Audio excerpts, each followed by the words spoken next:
from the past. Please listen carefully. CoCo.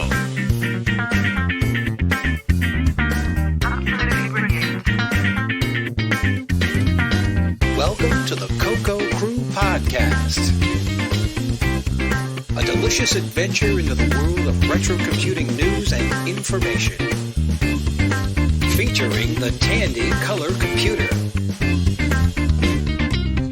Hey, you got your CoCo 3 yet? CoCo.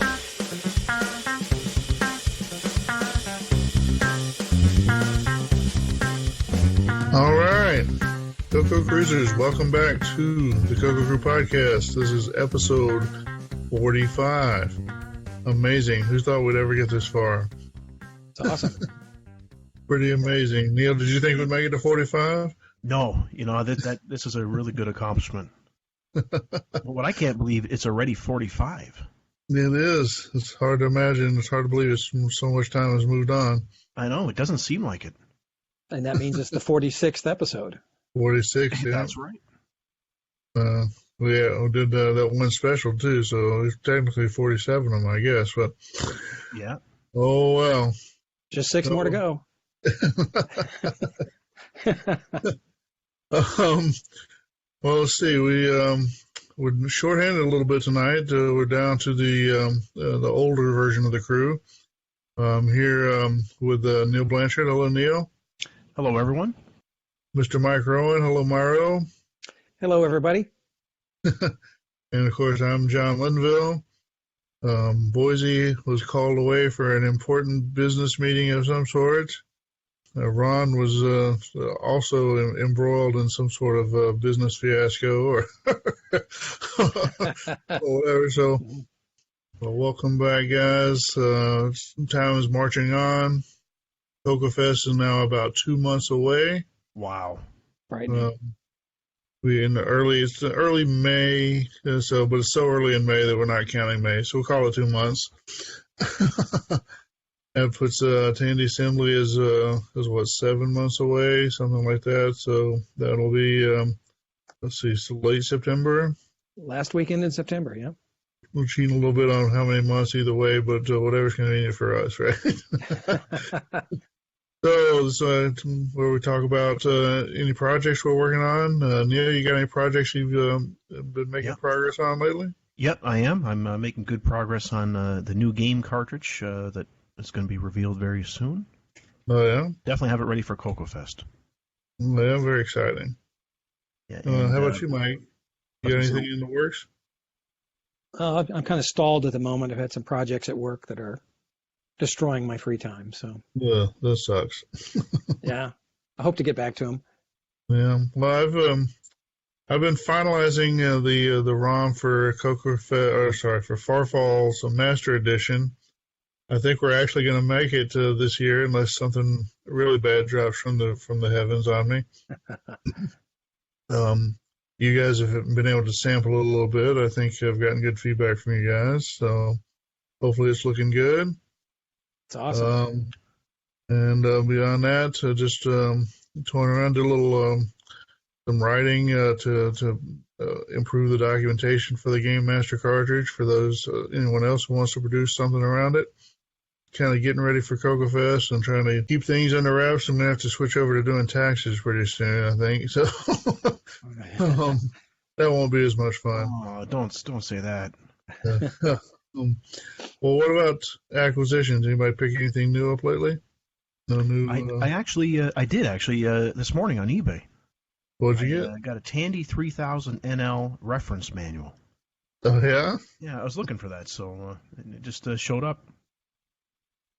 That's pretty cool. Yeah. I recently acquired a documentation set for Stylograph. Oh, yeah? And I've scanned it and uploaded it to the archive. I don't know if it's posted yet, but by the time listeners hear this, it should be. Oh, that's awesome. Great. Yeah, really interesting package. A couple of things I picked up on eBay. Some more CoCo or retro related than others, because that's just how I roll. I did recently acquire, not even sure what they call it, reading is fun packages from Radio Shack with the book and the cassette tapes to go along with the color computer. So one's supposed to be read along, and the other's supposed to be like vocabulary exercises or something. That's awesome. It's cool stuff. Always thought they're neat. I'm now in that do I open it or do I not stage, but usually results in something being opened. But in this case, I don't know. I'm going to look at it for a while. So up until this morning, I had no idea that even existed. That was as Mike did the research, we did about 3 or 4 of them, I think. Yeah. That there's Moby Dick and Dracula and 20,000 Leagues, yeah. Yeah, and then this one is the Hound of the Baskervilles, I guess. Pretty cool stuff. Probably good enough for an introduction. So why don't we take a little short break, and then we'll be back with some announcements. It's been 28 years, and it's still going strong. CoCo Fest is the event for devotees of the color computer. Whether your color computer is labeled Radio Shack or Dragon, Tandy or Tano, TDP or Kojamix, you won't want to miss North America's largest and longest running event devoted wholly to the color computer. CoCo Fest is a celebration for all color computer users, from beginner to expert. Spend time with vendors in person, attend presentations, and grab a bargain at the famous no minimum bid auction. Meet old friends and make new friends. CoCo Fest is held at Hebron Point Convention Center in Lombard, Illinois, May 4th and 5th. For more information, visit www.glensideccc.com. CoCo Fest. Make the trek. All right, welcome back. Now it's time for some announcements. We are the CoCo Crew Podcast. We, of course, are available on Twitter as at CoCoCrawPodcast. That's at CoCo Crew Podcast. We have a Facebook page. If you are on Facebook, you can look us up as the CoCo Crew Podcast. Since we are a podcast, we are available on as audio on iTunes and Google Play for normal podcast downloads. You can also get us through our CoCoCrew.org RSS feed on the CoCoCrew.org page. And we're, of course, available for streaming through the Stitcher service and through TuneIn, and which makes us available through the lovely Alexa service, the smart speakers. We've fairly recently begun taking our audio content and doing some mechanical conversion of the audio over to video files that we upload to YouTube. So we are, of course, available as video episodes on YouTube. And then as an offspring of that, we are now available through the CoCo TV channel on Roku, which, of course, is sponsored by Mr. Roger Taylor. So if you like listening with your eyes, you can find us through a couple of different video sources. Very exciting. We are a member of the Throwback Network.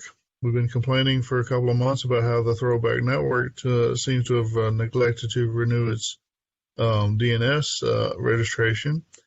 But if you look now, they've kind of changed over to, the Throwback Reviews.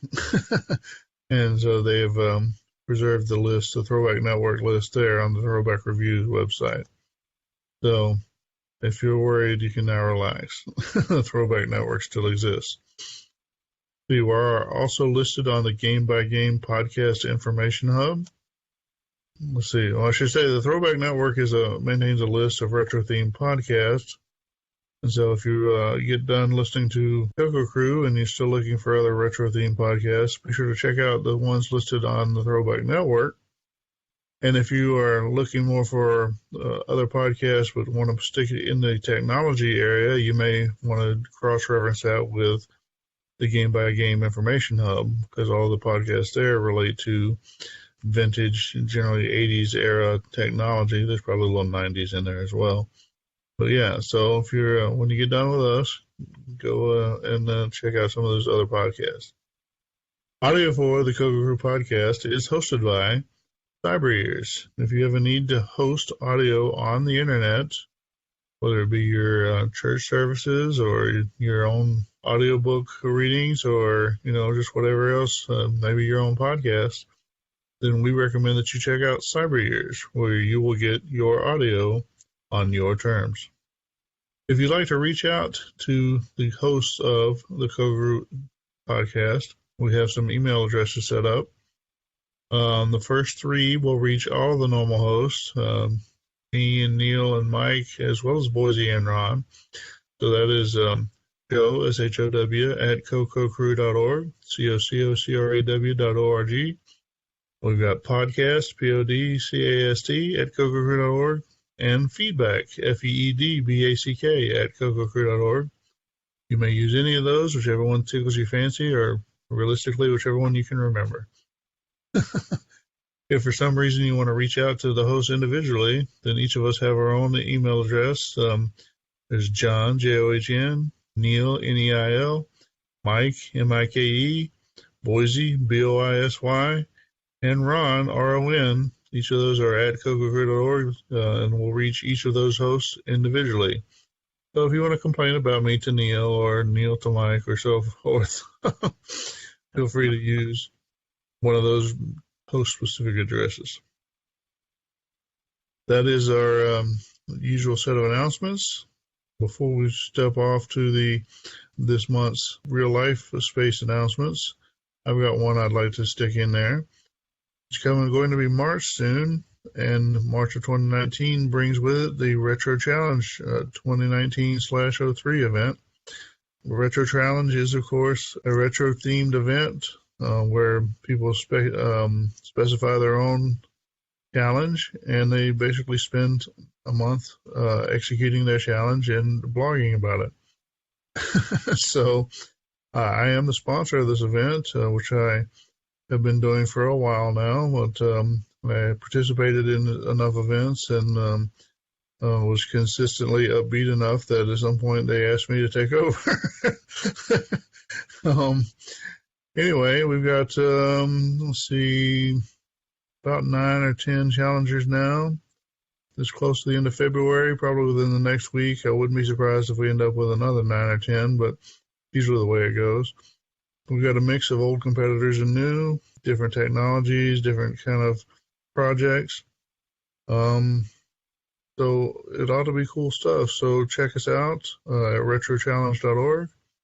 If nothing else, monitor the event, see what happens. It's usually good fun. If it's not yet reached the 1st of March, then go ahead and send in your own entrant, your own project description, and you can be an entrant as well. There are usually a few meager prizes, nothing too wonderful. It's kind of like the reverse of global thermonuclear war. The only losing move is, of course, not to play. Participation is its own reward. All right. Well, with all that said, we'll move back out to the real-life events that we think our listeners might have an interest in. Coming up, March 23rd through 24th of 2019, we have the Vintage Computer Festival Pacific Northwest. This will be held in Seattle at the Living Computer Museum and Labs in Seattle, Washington. This is, by all accounts, a fairly new event, but by all accounts, it's been great so far. Put on by the Vintage Computing Festival folks, and they have been doing this for a while. They know what they're doing. Good event. Go out and see some old computers, play with them, meet the other geeks like you. Very cool event. Back on the other side of the country, the following weekend, March 30th to 31st, Raleigh, North Carolina, is the Playthrough Gaming Convention held at the Raleigh Convention Center. This is their 4th event. Playthrough is a two-day gaming convention taking place in Raleigh, North Carolina, a week-long extravaganza showcasing the latest games and providing an opportunity for gamers to meet others who share their passion. So, this may not be a very retro event, but I imagine there'll be a few retro items in there. Who knows? I still haven't made it out there to play through, but if you happen to be going, why don't you let me know? Maybe we can meet up. April 12th through the 14th of 2019, we have the Midwest Gaming Classic. What is it? The Midwest Gaming Classic is a trade show featuring 150,000 plus square feet of retro and modern home video game consoles, pinball machines, arcade video games, computers, tabletop gaming, crane games, those are everyone's favorite, collectible card games, air hockey, and that's just the start. I know Ron is fond of this event. Not here to tell us about it right now, but certainly has the pictures make it look like a big event. Looks like a lot of stand-up arcades and pinball machines and other kind of fun stuff. Ernie Hudson from the Ghostbusters, and they're gonna have a replica DeLorean. So it's hard to get more 80s than Ernie Hudson and a DeLorean. Yeah. So that should be a fun event. That's coming up April 12th through 14th of 2019 in Milwaukee, Wisconsin. Moving on, April 27th to 28th of 2019, Roswell, Georgia, we've got the Vintage Computer Festival Southeast 7.0. I've been to this event, but not at this location. I suspect it's pretty similar, even though they've moved the locations a little bit. Pretty good event, a lot of vintage 8-bit computers, good crowd. Usually there's some good speakers and decent flea market or whatever the proper term is. If you are convenient to Atlanta or in the southeast part of the United States, I recommend checking it out. Get on down there. I know Boise's looking for a few more folks to come down there, and he's planning to be there. Come on down and join the big event. Moving on, this time up into the Northeast to Wall, New Jersey. VCF East on May 3rd through the 5th of 2019. It's a 3-day event. On the Friday, they have classes and speakers and that sort of thing. And then Saturday and Sunday is kind of the usual, exhibit halls and they have vendors and consignments and stuff, that sort of stuff. Plus, they have a big museum.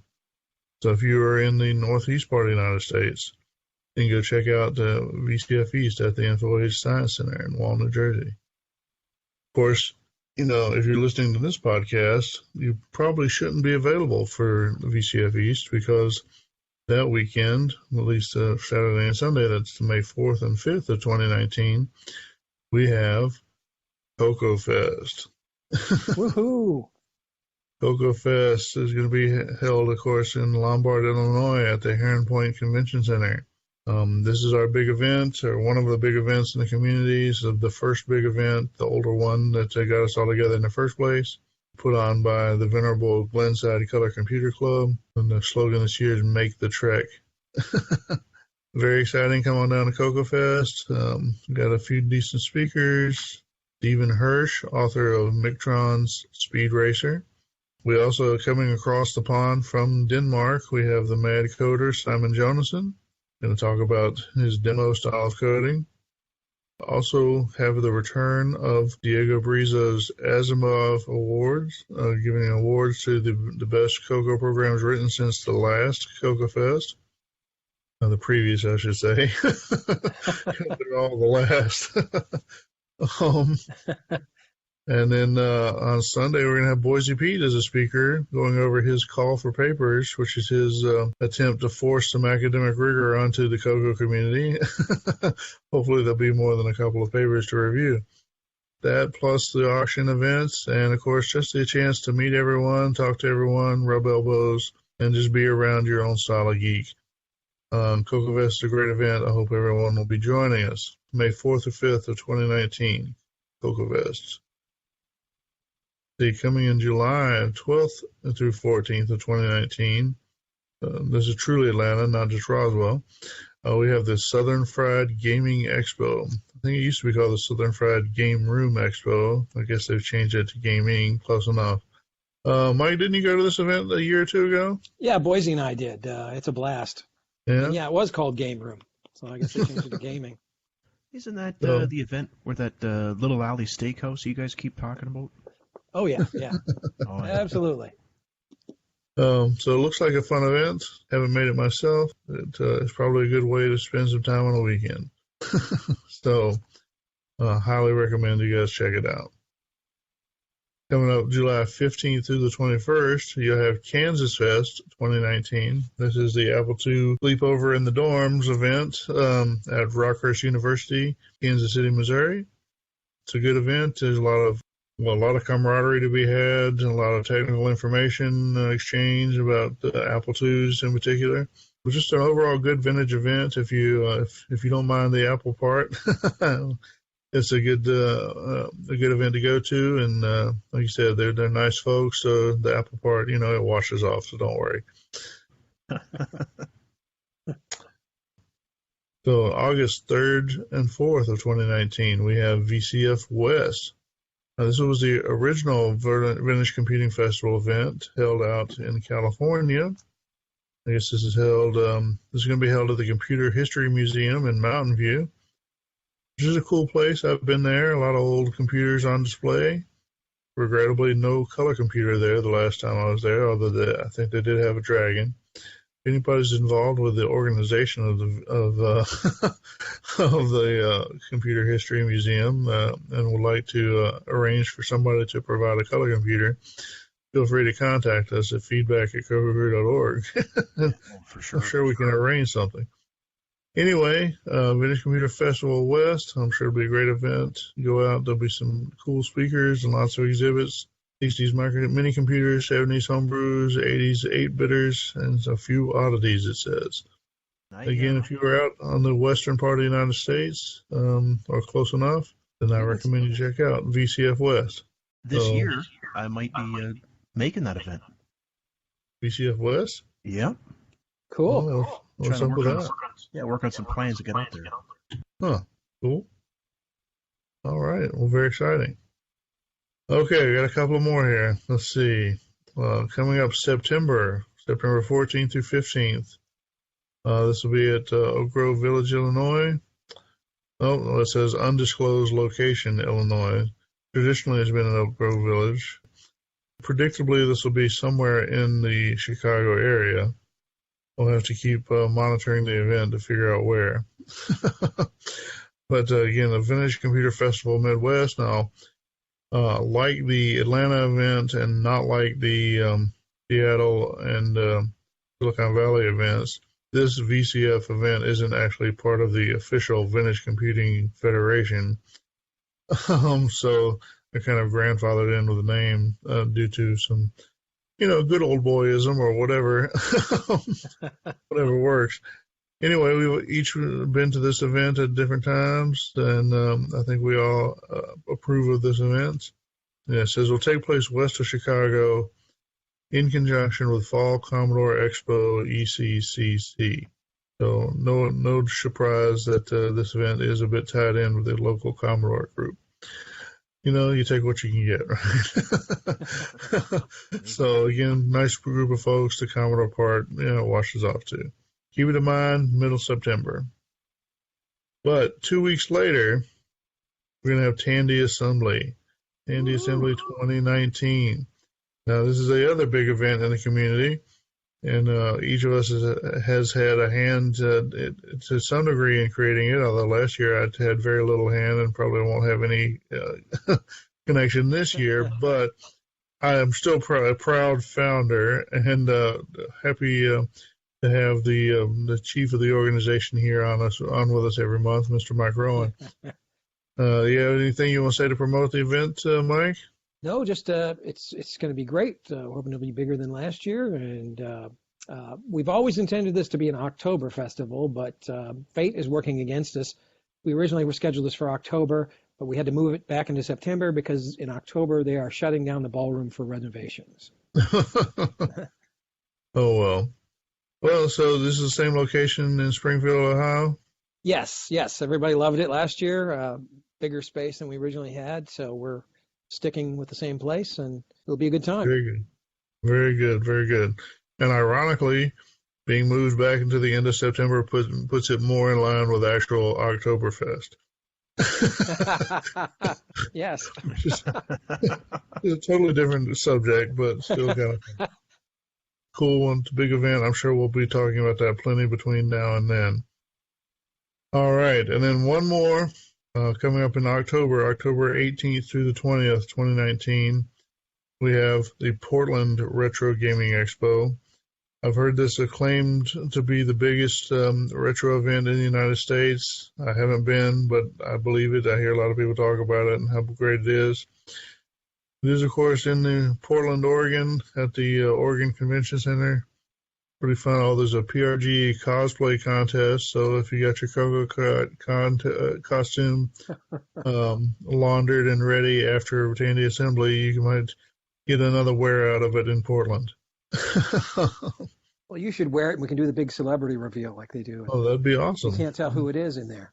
I can sing, and you can see if you can guess from my singing.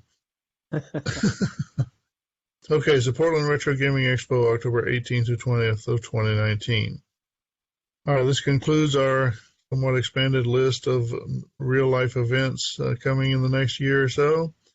So we're going to take another break, and then we'll be back with some news. New from Bumblebee Software, it's ColorSpeak, the easy-to-use color computer voice synthesizer. Greetings, everybody. I am a speech synthesizer. The ColorSpeak voice synthesis cartridge works with all color computers, 4K through 64K, and all versions of BASIC. That's because ColorSpeak has its own internal 2K of RAM, and all of the software required is stored on its own onboard ROM. Just plug it into your color computer, power up, and begin using ColorSpeak. ColorSpeak features text-to-speech mode, Text-to-speech, phoneme mode, inflection mode, and spelling mode. From BASIC, simply assign a string of text to the talk $ variable and call the USR routine to speak it. how are you? ColorSpeak includes user manual, phoneme dictionary, cartridge pack, and demo tape. Just $169 from Bumblebee Software. What's going on, CoCo Cruisers? The original gamer Stevie Stroh here, and I'm the host of CoCo Talk. What is CoCo Talk, you ask? Well, we are a weekly live talk show on YouTube featuring the Tandy Color computer. And guess what? CoCo Talk is now also available as an audio podcast for your listening pleasure. So when you are done listening to the CoCo Crew Podcast, come check us out at cocotalk.live for weekly live talk featuring the Tandy Color computer. We'll see you there, CoCo Cruisers. All right, CoCo Cruisers, welcome back. And now it's time for some news. So I think in our last episode, we mentioned that Per Surratt, who's the Spanish fellow who's out of the Dragon community, does a lot of cool work. He and Case Van Oss have been working together. They created a CoCo/Dragon 6809 based game engine for the arcade game designer tool, which actually is originally designed to create games for the ZX Spectrum. He's had a lot of success with this, so we've got these games that are created with this tool. He's got his own kind of corresponding tools that he can run the game design input through the tools and spit out something that runs maybe with a little massaging. It seems like it's a little massaging, but basically that runs on the Dragon or a CoCo. He's been releasing games as they're, verified to work, and he's doing 4 or 5 at a time, 6 maybe, in different packs. And he's doing them like 2 or 3 times a week, it looks like. Yeah. And so we've got them all grouped together in the news, where he has released packs 10, 11, 12, 13, 14, 15, 16, 17, 18. Then he took a little break and he announced that his production tool chain has had an update and a release. And then he just released pack number 19. So that's awesome. So that's another 50 or 60 games for the CoCo and Dragon. Now, granted, that most of them are going to be black and white. Some of them actually, I think, someone's taken the effort to convert them at least to like a P-Mode 3 screen. So you get, 4 colors, or yellow, red, green, and blue, or something like that. Some of these games look great, though, some of them, yeah. Some of them are pretty good, and like I say, if you can get over any snobbiness about the lack of color or the wrong colors or whatever, it looks like they all play pretty well. Yeah, that's good. Now, at this point, the Pears and company are moving so fast that occasionally there have been a few of these that he's had to come back and say, oh, well, after it was out for a couple of days, we realized it had the problem here or whatever, so it has had a re-release or whatever. If you go looking for these, make sure you've got the latest updates of each pack or whatever. Definitely a huge amount of output. And so much so, I was thinking when I was putting these together, I was thinking, gosh, is Pear going to be the new Jim Gary of the community? Exactly. So segue, the next little grouping, which is, sadly only 2 items, but still 2 items from, of course, Mr. Jim Gary.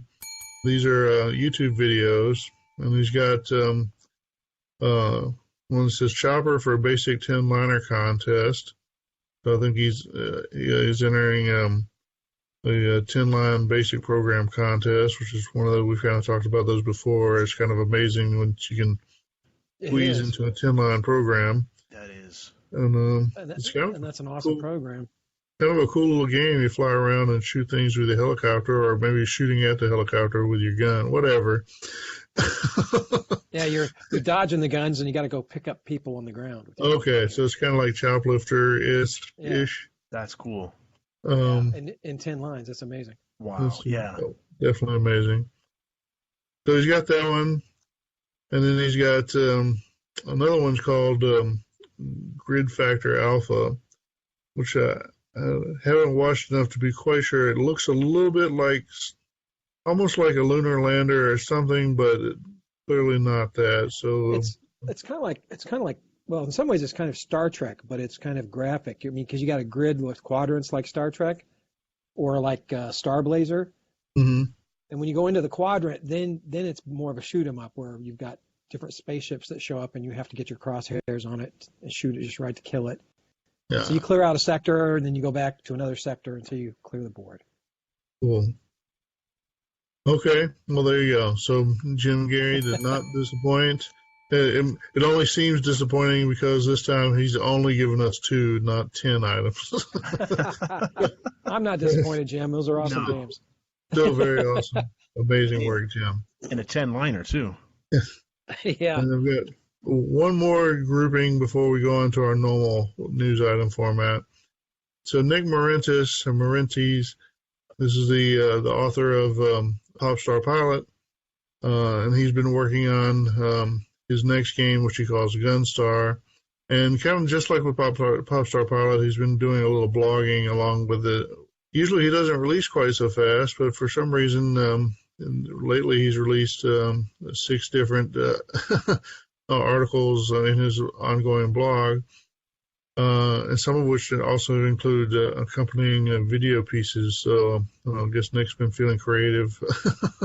I've listed them all separately, but it's kind of one item in that he's done a lot of updates. But you go and check them out, where he shows you how his map editor works and how his graphics are working. And the one thing that I thought was a little disappointing, he's got chapter 13, and that appropriate. He decides he's going to scrap his music.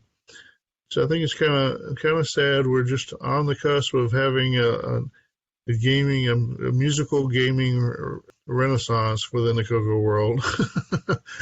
So it's a little sad to see Nick give up the ghost on that one. He's put a lot of effort into his 4-channel DAC synthesized music routines.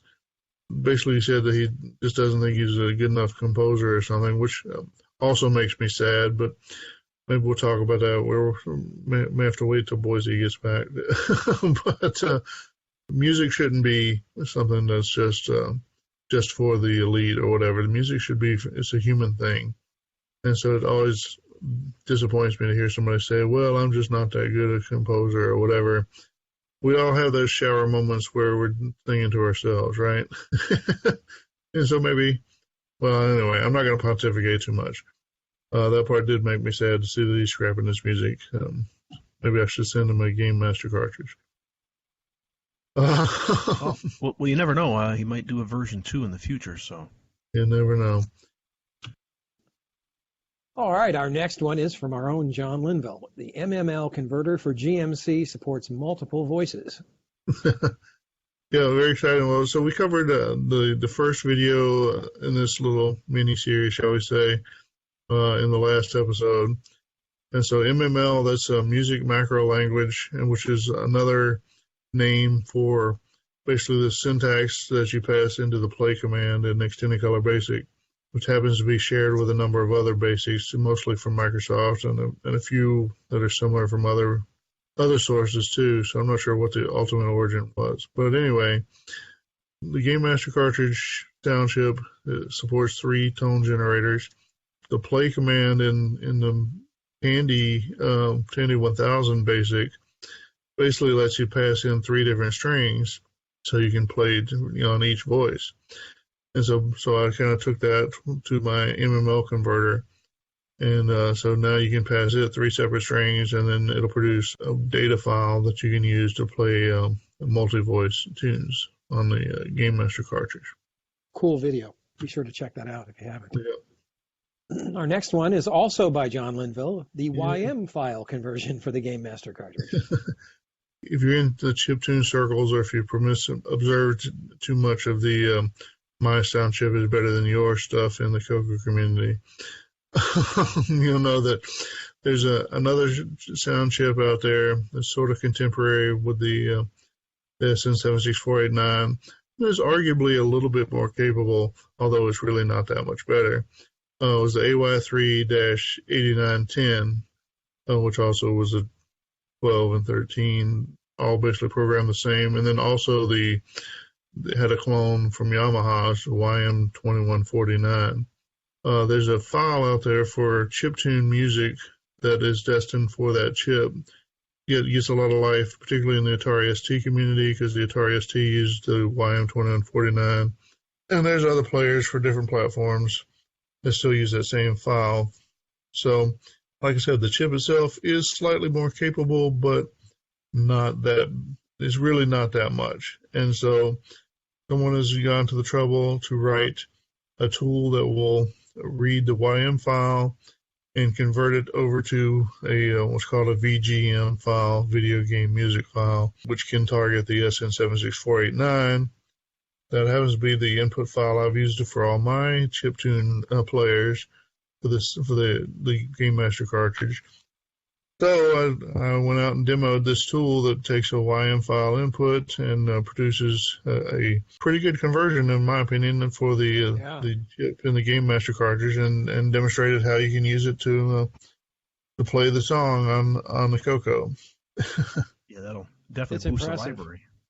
Yeah, that's impressive to hear it doing that. It's a capable little chip.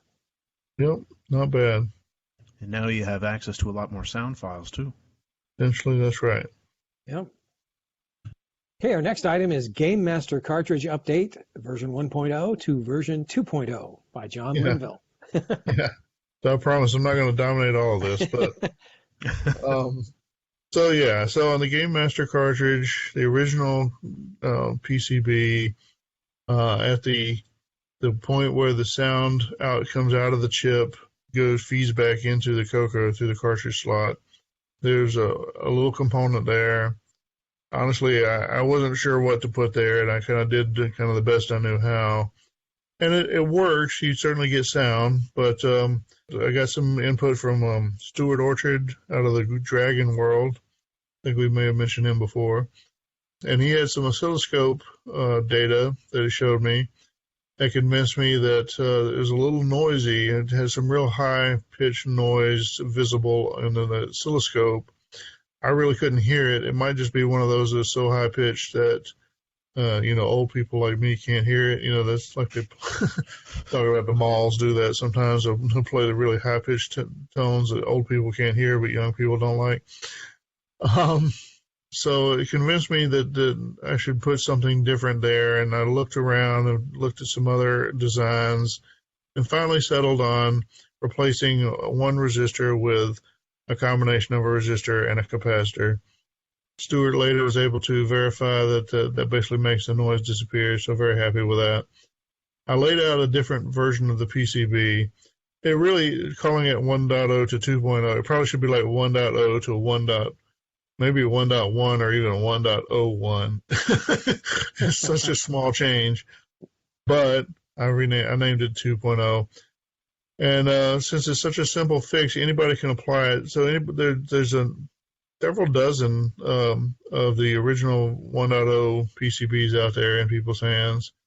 And so I thought, well, if those people find out I'm doing something different, they're going to want to know what or whatever. So this is my explanation. This is what I'm doing differently. I've applied the fix to hardware here and really couldn't tell much difference anyway, but it certainly doesn't sound any different between the updated 1.0 PCB and a 2.0 PCB. If you want it, you can fix it yourself with 20 cents worth of parts and a little time with a soldering iron. No need to patch XOR or MAME, right? Yeah, no, don't need to change No, seriously though, I mean, all the software still is exactly the same. Doesn't change the programming interface at all. It doesn't change to my ear. It doesn't change the sound in any meaningful way. Maybe there's a little noise that someone might be able to perceive. So someone asked, is it worth is it worth bothering to do the update? Like I say, if you put it on the oscilloscope, you can see the difference. But I'm not 100% sure you can hear the difference because it's so high pitched. But maybe you can, or maybe somebody can. It's nice you offered the upgrade path too. For the 1.0. Well, it's hard to be any simpler. I mean, you just unsolder a resistor, so that's 2 points. You still have to put 2 parts in where 1 part goes, so you basically have to solder those 2 parts together at one side, and then use the other pin of each part to put back in where the original parts go. But pretty simple stuff. Yeah, that's good. That version 1's going to be worth some money. That's going to be rare. Well, yeah, I'm all out of the well, not quite all out. I have a few of the parts, I have a few built parts that I might be making available. No promises. All right, our next item is Egyptian Maths by Michael S. Schneider. And I found this to be a fascinating video. You definitely should watch it. It basically explains how to do more or less like binary functions with normal numbers, to do multiplication and division without actually multiplying or dividing any numbers. It's fascinating to watch. Yeah, I'm not an Egyptologist. I can't guarantee that he's telling the truth. I have no reason to doubt him. But in any case, the demonstration was pretty interesting. And so it might even just if you were having trouble grasping the binary number concept, it might be worth watching just so you can understand it more yourself. But it's pretty neat to watch him do the multiplication and the division. Yeah, it's cool to watch. Yeah, it's only about 5 minutes, and it's easy to understand, but it's fascinating. It really is. It's maths. It must be British. I think the guy's an American, but I don't know who came up with the title for the YouTube. Welcome to Computers R Us. How can I help you? I'm looking for a color computer. Ah, here's what you want. This is kind of like a color computer. It has color and sound. Oh, and look at these big fat function keys. Well, I was looking more for... Well, we're running a special on serial diskette drives. It can load games in just 90 seconds. No, I'm really looking for a Tandy color computer. Oh, this is kind of like a color computer. The keyboard is a little smaller, but it can sound just like a CNC. Do you service what you sell? Kinda. We have a 1-800 number. Thanks, but I'm heading to Radio Shack. Service, support, technology. Tandy is clearly superior. Don't settle for kinda. Genuine Tandy computers and peripherals are available exclusively at Radio Shack and Radio Shack Computer Centers. Compare. You too will immediately recognize Tandy technology, service, and support are clearly superior. Dino Wars. 65 million years ago, giant carnivorous beasts roamed the earth, fighting for territorial dominance. The only rule? Survive. Each player controls a rampaging dinosaur. If you aren't quick, you'll find yourself ruthlessly attacked by your opponent. Develop your maneuvering skills. Then declare an all-out dino war on your opponent. Dino Wars requires a TRS-80 color computer with 2 joysticks, 16K of memory recommended. From Radio Shack. All right, our next one is from Al Hartman. How to upgrade many models of the CoCo to 64K. This is a PDF file that just contains the basic steps that you need to go through, like which caps to cut, jumpers to put in, depending on which CoCo you have. So for the CoCo 1, you got the E and the F and the D boards, the CoCo 2. So it's a pretty straightforward document. So good to include it here. Yeah, That's good. Yeah, it's nice to have it laid out and broken down by the different models. There's an old website out there, and that I'm not sure how easy it is to find right now, that used to go through some of that. The computers are similar, but they're called the same thing, but the actual circuit boards are different enough that just because you know how to upgrade to 64K on one CoCo doesn't mean you know how to do it on all of them. Yeah. Yeah, definitely. Okay, our next one is from Ken Reichard, and it's The Treasure of Cantu. Now, this is a text adventure game, and as I understand it, he actually developed this for one of the Rainbow Magazine Venture competition, but he never entered it. So he said he dusted it off and made a couple of fixes to it and has released it. Check that out, an adventure game. Yeah, so it seemed like Ken must have been involved in some of that. It seemed like that story is similar to a couple others he's told about having entered a rainbow contest one way or another.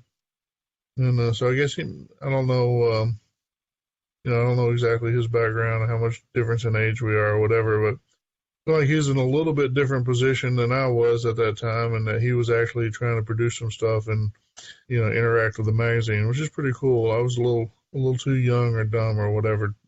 I wasn't doing that then, but pretty cool. All right. Our next news items, well, actually, there'll be a few of them here, are from Ed Snyder. The first one is Mega Mini MPI Dual USB Serial Port Adapter. Ed is creating adapters, USB serial adapters that work with his Mega Mini MPI that he released, I think it was, last month now, eh? Yeah, I guess it's been available a month or so. But yeah, that's part of along with the actual multi-pack interface feature, it includes a couple of serial ports on one virtual slot, and then a OPL3, I guess, sound chip on another virtual slot. Right. But the way he's produced it, he doesn't have the normal serial connectors or whatever. He's got kind of a pin header. So you're going to need some kind of adapter to plug into that, and to be able to make use of the serial ports. And so he's produced an adapter that plugs into the pin header, and then he has a couple of, I guess they're the FTDI, serial to USB chips that are pretty popular from like the Arduino community. Mm-hmm. The CoCo sees it as a serial port. The PC sees it as a USB port. And so it's kind of like plugging in one of those USB to serial adapters and then plugging the serial cable into the CoCo. It's just all built in. Right. So it's kind of like those ones we use for the drive wire. Right. If you didn't have a real serial port on your PC.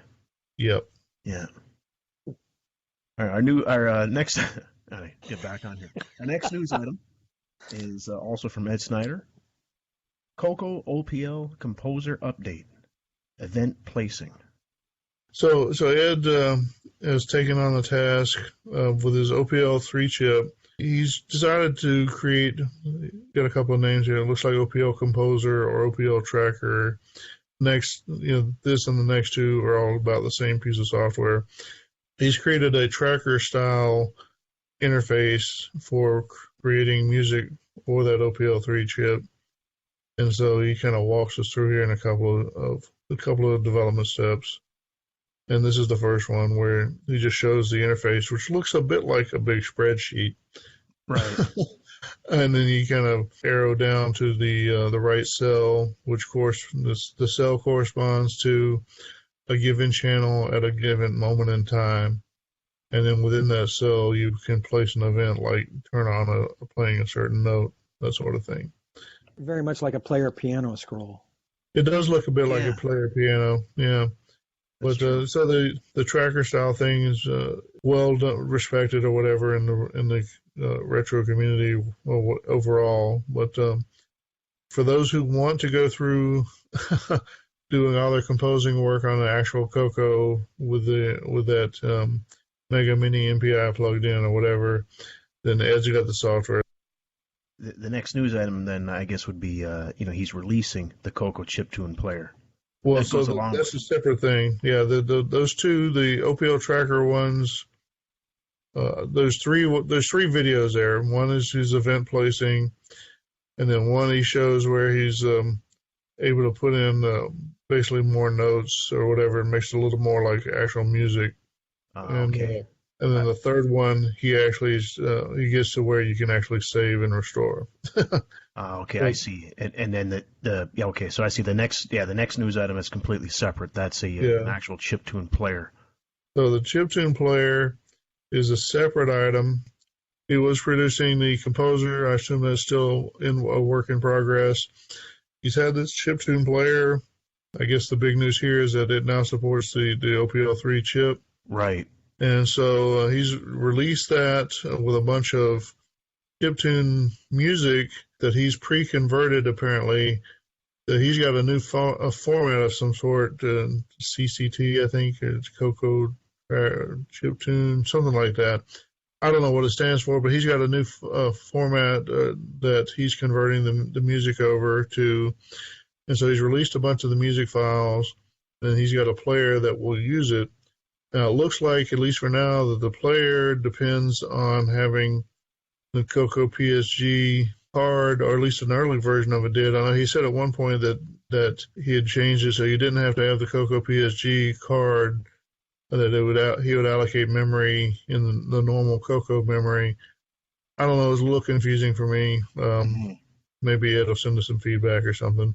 Yeah.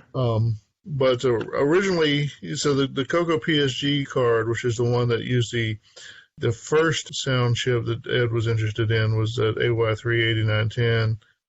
I'm not sure if it's a 10 or 12 or what he's using, but so he had that card that he had released some time ago, and along with the sound chip, he also included some extra flash memory and or extra RAM. And then originally his chiptune player worked by filling up the extra RAM and then streaming out of that RAM. Mm-hmm. But then it sounded like his later version of the chiptune that he's using on the OPL3, maybe he's corrected that, but then I don't know, it went back and forth in some of this posting, so I'm not sure if he needs that or not. So your mileage may vary. Again, maybe we'll hear from Ed. Yeah. And that original CoCo PSG, that had some joystick ports on it too, if I'm not mistaken. It did. Yeah. Those are built into that into that YM. The AY38910 chip has two 8-bit ports that are well suited to being Atari-style joystick ports. Our next news item is also the last one from Ed Snyder. It's a hardware MP3 decoder for the CoCo. Apparently Ed likes a lot of music coming out of his CoCo from different kinds of sources. So this one is a completely different audio chip or whatever. It's completely different. It's not the AY38910 from his original CoCo PSG, and it's not the OPL3 chip from his Mega Mini MPI. I don't know which chip it is, but this one you feed an MP3 file and it decodes it to well, we all know what MP3s are these days. Well, one thing, let's just say Ed's not going to lock you into one specific audio format because he's got 3 of his own to support. Big selection. No sleep at the Snyder household there. Yeah. No. Yeah. Well, the joke is that Ed is some sort of Cylon, which people say in a sort of admiring sort of way, but did they not watch Battlestar Galactica? Being around Cylons didn't work out very well for those guys. Anyway. Let's see, we've got one from David Flood, an article, A Look into the Yellowing and De-Yellowing of ABS Plastics. We've talked about this from time to time. I think this is, again, another basically an attempt to describe the chemistry of the yellowing. I'm not sure it's exactly the same as what I've heard before, but it does talks about bromine. If you didn't follow it in earlier discussions, or maybe if you just want another take at it, If you want to understand why the plastics kind of turn a yellow, it's not just because they're old per se. Pretty in-depth look at it from a technical, scientific, chemistry, whatever kind of point of view. That's not terribly long either. Pretty concise. Yeah, pretty cool. All right, so this next one. So it's a video, how to play NES light gun games on modern TV. We've seen this before, partly because it's kind of an interesting topic to me. But the gist of it is, light gun games like the old Duck Hunt or whatever, they really only work on the old tube televisions. Yeah, and most people kind of just give it up at that, right? There's sort of a why to it, and the why is on those old CRTs, what was actually on the screen at any given moment was essentially perhaps a slightly delayed, but not very much delayed, version of the actual signal going into the TV. And so you could corresponding, when you detected a certain signal on the TV screen, you could tell where you were pointing at, basically, because you knew exactly where that signal was happening on the TV screen. And modern televisions basically have digital, they have little computers inside them digitizing the signal down to display on the LCD or plasma or whatever. And one side effect of that is that it kind of changes the timings. And so the real reason why the light gun games don't work comes down to timing. That automatically kills off a lot of the old games that basically just tried to correlate the trigger pull with the light being in a certain position on the TV screen. Now the trick is the NES games tended to use a slightly different technique, whereas instead of trying to detect exactly where you're looking based on the signal itself, they replaced the various targets on the screen with white boxes. At least in my mind, I first thought this was kind of a, well, why doesn't that work on a modern TV? It still comes down to timing in that case, but people have tried this and tried to change the software to make the timing last a little bit longer, right? And people have done this for a number of years, but it still didn't quite work, at least not for the NES games. So one more step, it turns out the NES Zapper actually has a little filter in the light sensor that basically the light has to flash essentially at a certain speed, which corresponds to the refresh rate on TV. And so, so even if you made your white box stick up on the screen for a whole second or a really long time or whatever, you still wouldn't be able to detect it with the NES Zapper. So what's the point of all this news? Well, so the news is that there's a Zapper replacement on the market now that apparently doesn't have quite that same filter. People try the same things over and over again, and this guy who had been one of the early people trying to make the square stay on the screen longer stumbled across somebody else doing the same thing that didn't work for him, but it worked for the new guy, and he put together that the new guy was using this knockoff Zapper replacement. And so he got one and tried it, and with the software modified to make the boxes stay on the screen longer, he could make it work. It's a pretty neat idea. Now in my list of potential projects is the light gun game, using the NES style of draw a box where you want to detect your shots, and that leaves the box up long enough that maybe we would have a chance of detecting them on a modern display using this cheap knockoff gun. Both interesting from a retro perspective and also hey, maybe we can make a CoCo game out of this. You and I have CRTs. Oh, well, the CRTs are still work, so that's great. But yeah, nothing about making it work on the modern TV in this case should make it not work on the CRT, is my understanding. So that's extra good, right? Yeah. We're moving forward. Anyway, so if you like light gun games, or if you just, it's still not going to work most likely with Iron Forest or whatever, unless somebody really hacks the heck out of those games. But you might could make something new. We might could have Duck Hunt on the CoCo 3 or something like that. That'd be pretty cool. That'd be an awesome project. So. You know what's interesting is, John, we were talking about this a few years ago. Yeah. Well, Cool. I still have some ideas that would work. They're actually similar. A couple of other people have done some similar things to what I was thinking about. There's a guy who has the rubber bands and Wiimote onto the side of his zapper and then sticks a light bulb down the the barrel of his zapper. And that one's not exactly what I was thinking of, but it's closer to what I was thinking of. But in this case, maybe with the right replacement zapper and a little code, you might be able to make something work. So stay tuned, right? So moving on, a demo of a Dragon 32 and a TRS-80 speech sound pack, 26-3144 from Tony Jewell. So this basically is exactly what it sounds like. Tony takes a TRS-80 speech sound pack intended for a CoCo, and he plugs it in a Dragon 32, and lo and behold, it basically works. I mean, I think it just completely works. So this is one of those, we used to get a question more often, I still see it once in a while, do Dragon cartridges work in the CoCo? Do CoCo cartridges work in the Dragon? There's always somebody who'll say, I wouldn't try it, you'll blow up your machine, whatever. Well, I mean, you look at the pinouts, look at the physical form factor, they all match up, at least between the CoCo and the Dragon. That doesn't mean the software is going to work in all cases. It sounds like the speech sound pack. Well, I mean, there really is no software per se for the speech sound pack. It sort of just sits out there and waits for you to write stuff to it. That's the way I recall, anyway. So not surprising, if you write phonemes out to the speech sound pack, you'll get speech back from it, you know. So no shock there.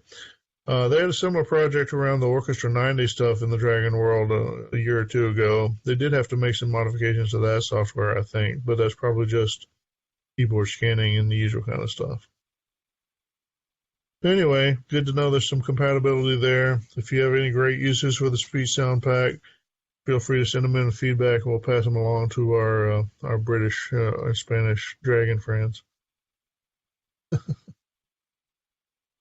All right, so moving on. This one's pretty self-explanatory, I think. I've uploaded archives for the Princeton CoCo listservs for years 1993, 4, 5, and 6 to the CoCo archive. That's from Mr. Chet Simpson. And I think that's pretty much exactly what he said. For those that don't know, so we have a CoCo mailing list run by Dennis Bathory Kits. It's been in operation for, 18 or 19 years now, maybe longer than that. But there was a mailing list that existed before that, which was run out of Princeton on the old listserv software, if anyone remembers that.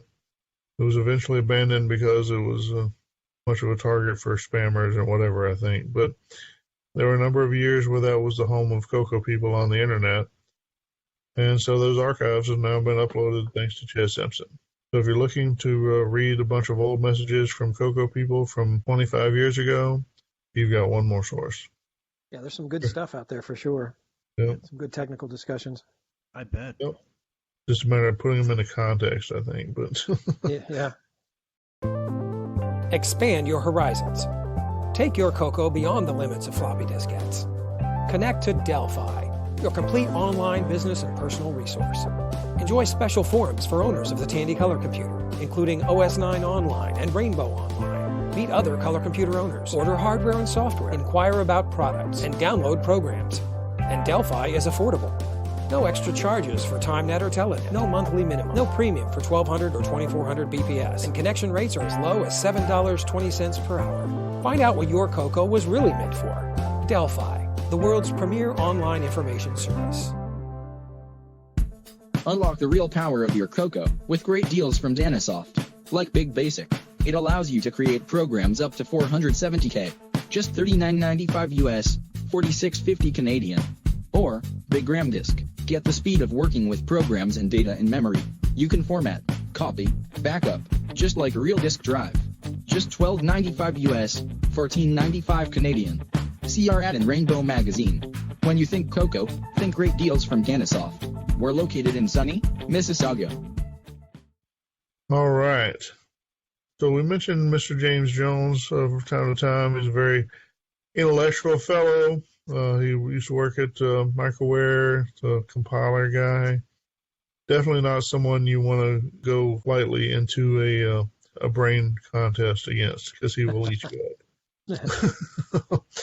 Anyway, so James has written a couple of pieces here on using a notes feature of Facebook. So I don't know a lot about that, but Facebook is providing some sort of blogging style of feature for people.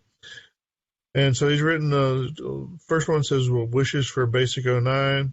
Talks a little bit about Basic 09 and how cool it is, but then also talks about some stuff that'd be nice if it had that it doesn't have.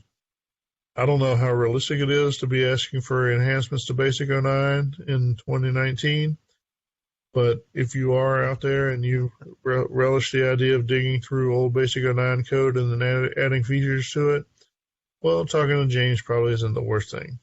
So, best wishes on that. And then a second topic from James. So I think he's done a little writing about this before, but something that is at this point I think is a little bit more of a historical reference, but it also kind of still exists, about the RS-DOS/OS9 divide, CoCo world. And I think you find a lot of that, where there's a lot of people who run RS-DOS apps and could not care less about OS9. And there's certainly a lot of people that use OS9 or Nitrous 9 and basically could not care less about any normal RS-DOS apps. With, on either side, basically the exceptions are going to be a few games. I don't know how many people we have that are really balanced between OS9, Nitrous 9, and RS-DOS. Yeah. Probably not many, but there might be a few. Yeah, it always seemed to be that way. Like even back in the day when I was, joined those user groups for the CoCo, I found that, you had like, either side, but nothing really in between. So anyway, those not familiar with it, you could brush up on it. If you have an opinion about it, we'll be glad to hear it. Send us some feedback. Our next one is the Retro Gaming Times, and this is a bi-monthly retro gaming hobbyist newsletter. So it's kind of cool. It's kind of got a newspaper font to it, different articles on different systems. Looks like it's mostly game-centric. Yeah. But cool to see a publication like that still around. Yeah, I think this is a continuation or related somehow to, there was something called the Retro Gaming Times Monthly. I think this is some sort of follow-on to that. I don't know if the monthly is gone now and this is the replacement, or if they just changed the name or what. I've seen CoCo articles in the past in the Retro Gaming Times Monthly, probably be some in the future, but either way, a lot of people that are into CoCo these days also are interested in Apple or Commodore or something else. So take a look. Maybe you'll find something interesting. All right, our next one is from Richard Kelly. It's issue number 3 of Retro Rick's PGDM. So Richard Kelly has been trying to revive this a little bit. This is third issue. It's a digital disc magazine. He has some extended color basic programs, some machine language programs. He puts that on disc and with a PDF or something. He calls it a PDF green sheet and one DSK disc file. So it's almost like a modern version of T&D software. Check it out. All right, our next link is Nathaniel Lockhart. I finally fixed my pink and green artifacting CoCo 2. This is kind of a cool article to read. Figured out he was missing some signals because some traces weren't making contact, and he added some jumpers to get it fixed. But that's a good read. Check it out. Yeah, it's pretty neat. So the artifact color modes on the CoCo 1 and 2 is really not supposed to exist at all. The 6847 does not actually mean to produce color there. It was originally some sort of glitch on the motherboards of the CoCo 1s or something that kind of caused a color burst signal to get created at just the right time when it really wasn't supposed to be. If you read Boise and Bill's book, there's a story in there about how when they redid the CoCo 2, the designer got called into the office and said, you messed up, it doesn't make color here. And he said, well, it's not supposed to. but they made it figure out how to get it to make the color there. Anyway, in this case, I guess something about that extra circuitry added to make the non-existent mode work wasn't working. So Mr. Lockhart had to fix it. All right, the next one is lightweight CoCo Flash programming software for the CoCo 1 and 2. This is by Jim Shorts at GitHub. Yeah, so I don't know if that's an alias or not, that Jim Shorts. Yeah. Anyway, I think this is for programming CoCo Flash. Yeah, this fellow came kind of out of nowhere and sent some information to Jim Brain, who's the CoCo Flash producer, saying, "Hey, I've got this better software." So, if you have CoCo Flash and you don't like the software that you use to program it, you may want to check out what Mr. Jim Shorts here has. I just noted it. All right, this next one is from Robert Sieg. Completed the preliminary versions of 24-bit BMP to semi-graphics mode. Yeah. So Mr. Sieg here, he's been around a while in the VZ200 community and somewhat crossing over into the MC10 community. Haven't seen a lot of pure CoCo stuff from him, although I think he may be crossing over a little bit there too. Anyway, lately he's been doing these graphics conversions, particularly for the MC10. He's kind of stretching out a little bit. He has some unique dithering algorithms that he's been using. They produce some interesting output. I'm not sure. Maybe more artistic than accurate, but still kind of neat. So take a look at his pictures. In this case, he's just going to semi-graphics mode, so it's a very low resolution, but a lot of color. So it's kind of cool. Yeah, cool. Lots of colors. All right, this next one's pretty cool. This is from Omen Micro, and it's the Omen Kilo Kit. This is a very tiny 6809 single-board computer. It's got some neat features. I added myself to the list for they're out of stock right now. But this guy's out of the Czech Republic, I think, right? Yeah, I think so. Yeah, it looks kind of cool. Kind of a sucker for any kind of single board computer, especially one with a 6809. But yeah, he's got several different older style chips on there, so it's not just a 6809 slapped down with an FPGA or something. Right, it's old school. Yeah, old components or whatever. I'm not sure how much you can do with it, but it looks like there's a connector bus or whatever on one side. So it looks like maybe you can be able to expand it or connect it to other things. So that's pretty cool. Yeah, I'm interested to see what the assembler is like that's on it. Sounds like it's got some interesting tools there. Cool. And like I said, it's nice because you can buy it completely assembled or you can buy it as a kit. So always fun to have a kit. Yeah. Are you going to pick one up, Mike, when it's available? Yeah, I put myself on the wait list. Cool. And I'm curious about that. Very cool. Okay, our next one is from 8-Bit Do. It's a retro receiver for Sega Genesis and Mega Drive. What this is, it's a little receiver that plugs in the joystick ports, and you could use newer game controllers of today. I believe they also have their own for it, from what I'm reading here, that they made for this adapter. Yeah. But the cool thing is, of course, that it mimics the Sega Genesis controller on the other side, which, of course, means if somebody had a CoCo box that would plug into the CoCo and take Sega Genesis Sega Genesis controllers in, then maybe something like this that could then adapt that further on to a more modern controller might be able to allow those more modern controllers to work with the CoCo. Do you think?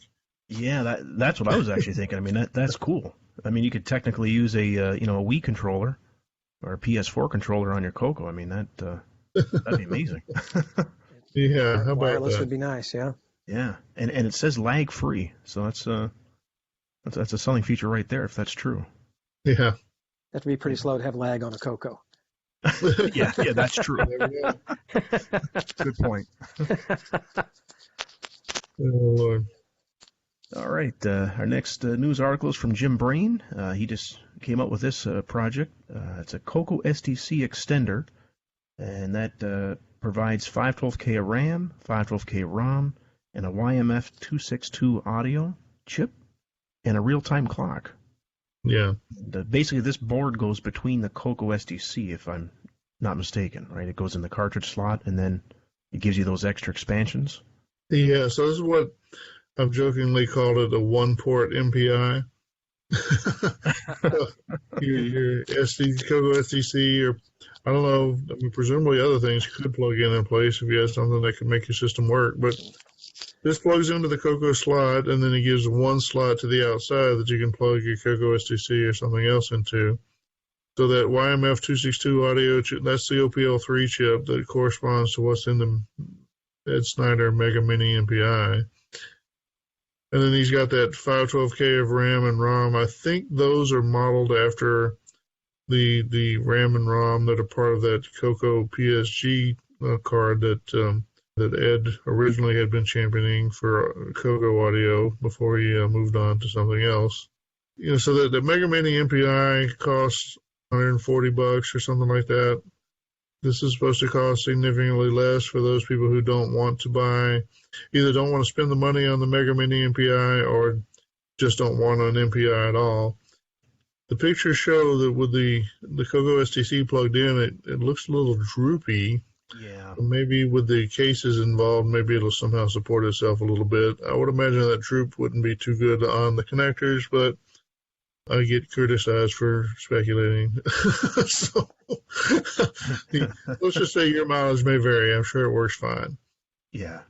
And Ed Snyder's chiptune player, I believe, works with this.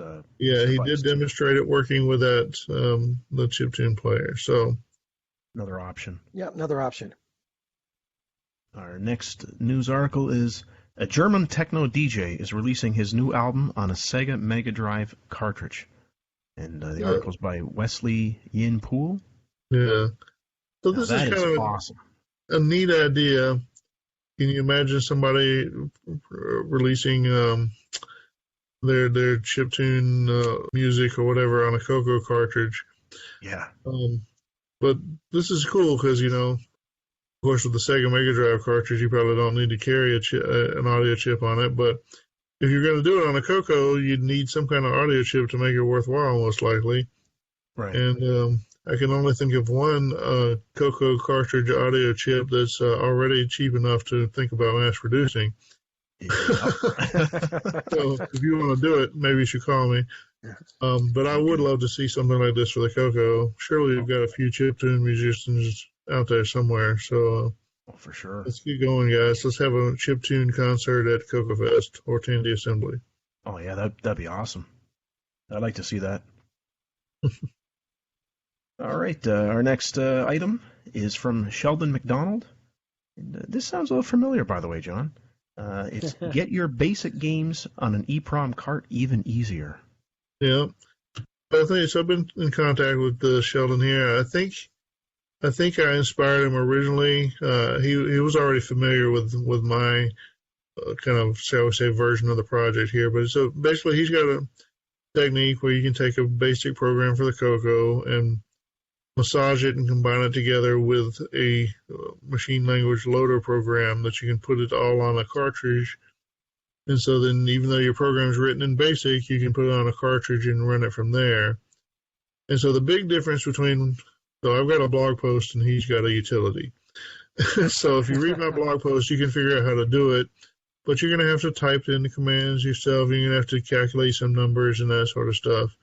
But theoretically, Sheldon's utilities will figure all that stuff out for you. I haven't had a chance to try it myself, but I have no reason not to believe that works. So it'd be more convenient to use his that it works for you. So yeah, it's very cool.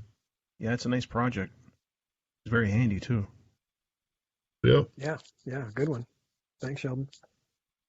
All right, next item is from Paul Shoemaker. He's another guy, he's pretty active in the CoCo community. I see him on Facebook group, and he just released a new game called Dungeon Crawl. I just purchased it, but unfortunately I don't have it yet, so I haven't played it. But I know Ron Klein, on the CoCo Crew here, he said it's great, so he bought it and even did a little posting on Facebook about it.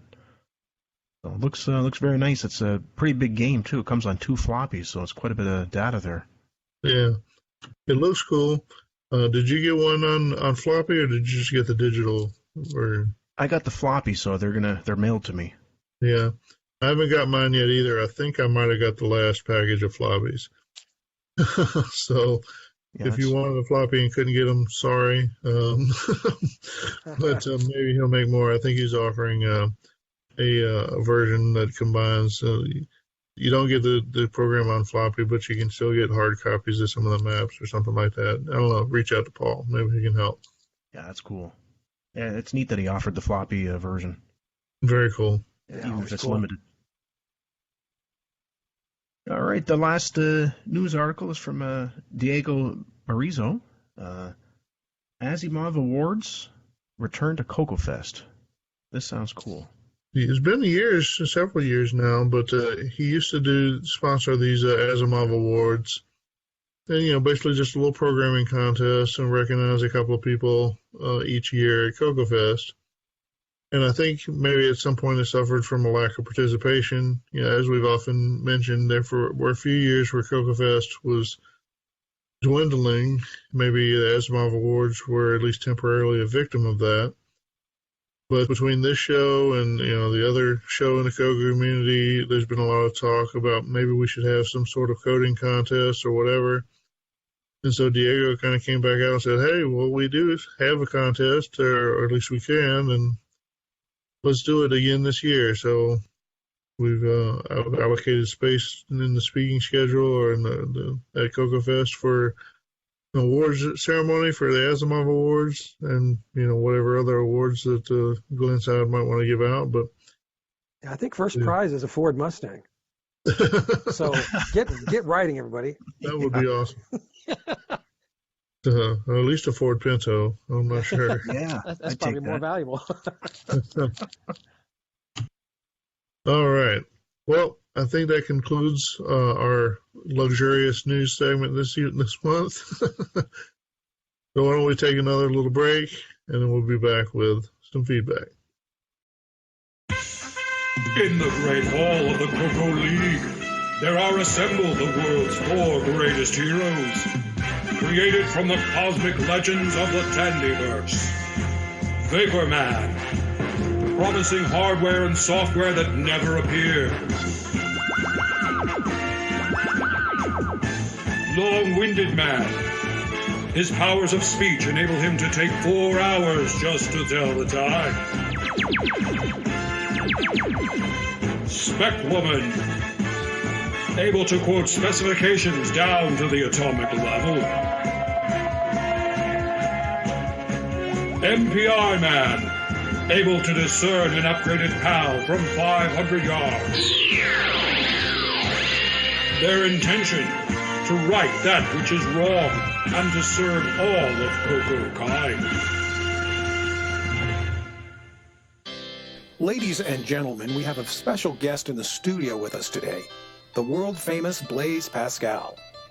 Mr. Pascal, thank you so much for joining us today. Tous les plaisirs est pour moi. I'm so sorry, the pleasure is all mine. So, is it true that you invented one of the first digital calculators? Ah yes, the Pascaline. My father was a tax collector and he needed a faster way to make the necessary calculations. Don't get me started on French monetary structure. No me bon. And you are also well known for your inventions such as the syringe and the hydraulic press. Yes, you embarrass me, of course. I did a lot of stuff, as you say, but let me tell you what I am most impressed with. What would that be, Mr. Pascal? Deft Pascal, a color computer with as little as 32K of RAM, can be used to develop software using the programming language named after myself. I'm not following you. Pascal Workbench provides a complete development environment for your color computer. Edit your Pascal source code, compile it, and then run it. C'est très facile. Don't forget the excellent debugger. You can set breakpoints, examine variables and memory locations. You can even singly step through your code. Très bon. That is impressive. Oui, very impressive. Well, folks, there you have it. Pascal on Pascal. Pardon? Are these donuts for anyone? Sure, help yourself.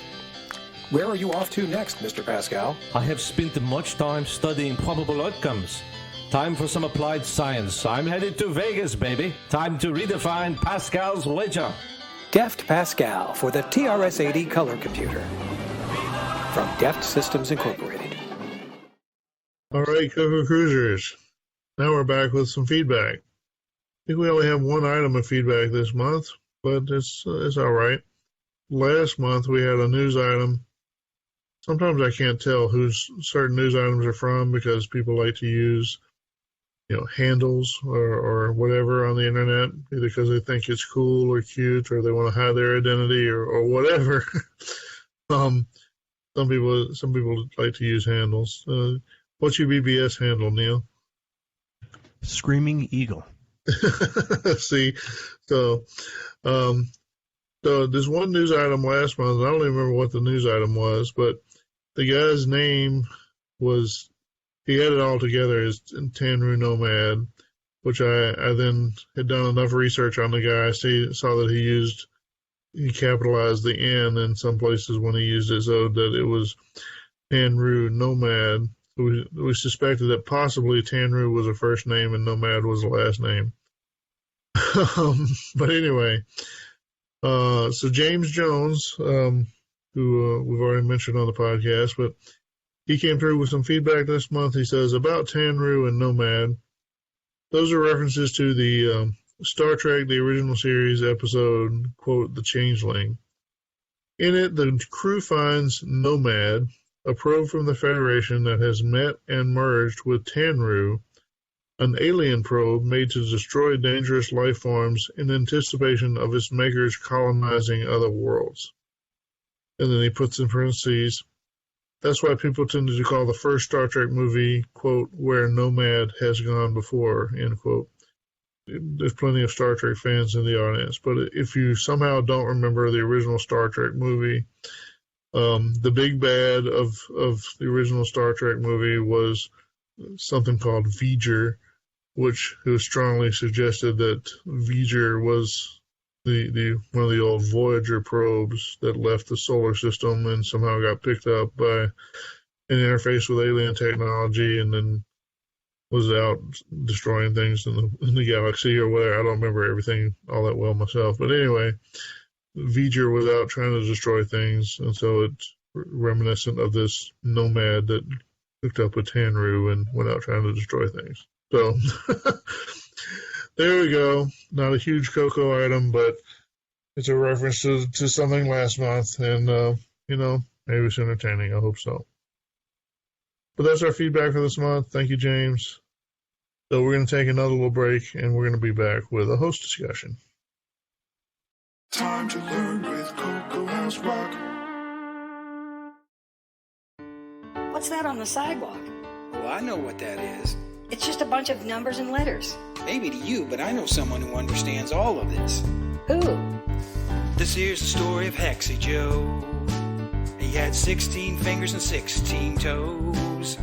He learned to count in a different way. After 9, he started with A. And he says 4 times 4 is 10. And 5 times 5 is 19. Oh, yeah. That doesn't make any sense. It does if you have 16 fingers and toes. That's crazy. Listen, when you count on 10 fingers, you count to 9. And the last finger is a 2-digit number, 10. There are 10 digits, 0 through 9, and we combine them to make larger numbers like 10, 20, 100, and so on. 10 digits, that's called decimal. So you count by tens. I think I get it. It's the same for Hexy Joe, but he has more fingers to count before he can start again with a 2-digit number. Huh? When you count your fingers and you get to 10, you use the digits all over again. Hexy has another 6 to go, so he uses letters for his extra toes. And he says 6 times 6 is 24, and 7 times 7 is 31, oh yeah.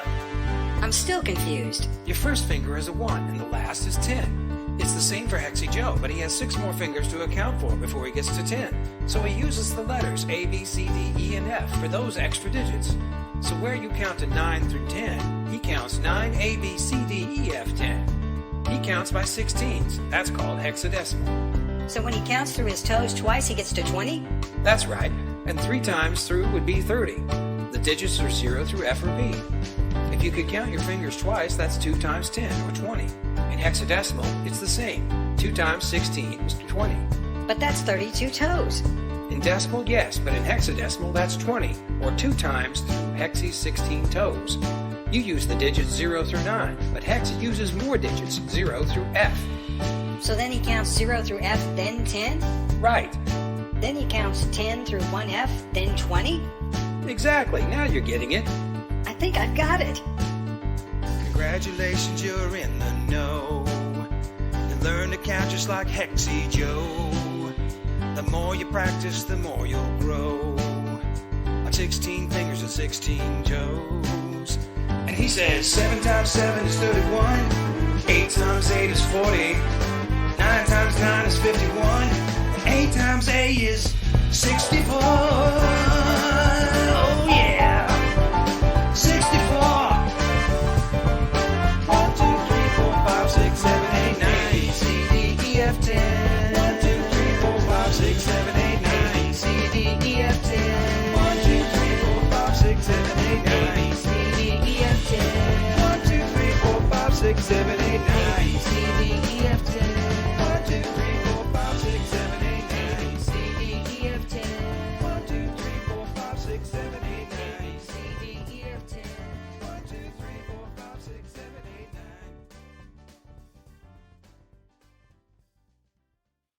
All right, CoCo Cruisers, welcome back. We're going to have a little host discussion. We're 2 men down. It's just 3 of us. So hopefully we can still make something entertainment out of this little, whatever this is. Host discussion. This host discussion. So the topic, I've had one in the list of potential topics for a while there, especially about eBay. And I don't even remember how I had it phrased, but nobody seemed to like it. I've rephrased it this month and at least got a couple of bites on it. So this is what we're going to go with. So is the question that I'm going to pose. So is eBay, we all know eBay, people can go there and buy things and sell things or whatever. But a lot of people complain about eBay because they don't want to pay the high prices, or because eBay charges too many fees, or because, you get people that are just trying to flip things or whatever. They're not real collectors or whatever, right? So that's kind of the background for this question. So is eBay too low class, and I put in quotation marks, but is too low class, too whatever for serious or real collectors? If you're above it all as a collector, should you be avoiding eBay, or is it okay to buy and sell on eBay? So I'll start with I hope it's okay to buy and sell on eBay, because if you don't buy and sell on eBay, you're throwing away like 80% of the market to begin with. So A, you're going to have nobody to buy your high class collector stuff, and then B, you're never going to find anything to add to your collection because you're not on eBay. So talk me out of it. Well, I'm not going to be able to talk you out of it because I learned a lesson the hard way. So if anybody thinking that eBay is too expensive, I'm not saying it's not, but if you deal with auction houses, it's a lot more expensive. And I kind of learned. I mean, it was my fault. I didn't read the fine print, and I was bidding on an Atari Falcon, which I ended up winning, and it was just at my maximum bid. And so anyways, I get the computer, and I'm all excited, right? And then all of a sudden, I got the email of what I owe, and I'm like, whoa, that is expensive. There's a lot of hidden fees on there. Yeah. So, I mean, they do a packing fee, they do handling fee, the whole bit, right? So, I mean, it ended up being like an extra $400 all said and done on there. But, I mean, hey, that's life. It's not a big deal. But so when you take that into comparison with eBay, eBay actually looks pretty good, because a lot of times the sellers go above and beyond, and sometimes they even end up eating some of the shipping. So it's 2 ways to look at it, I guess. Now, selling on eBay, that's a whole different game. I have sold quite a bit on eBay, and it's very scary. The buyer could always win, so it's kind of set up for the buyer. So Not trying to talk about selling, but you got to be careful. If there's a dispute, is what you're saying. Exactly. And the other thing I've learned on eBay, and I'll pass this on to any listeners, because I got burned just at the end of last year on a laptop. Don't ever ship to a non-registered address, because eBay will not protect you. So if somebody asks you nicely, I'm staying at a friend's house, yada, yada, don't do it. Make sure they put it in their eBay profile. If it's not in the profile, don't ship it, because you have no protection. Huh.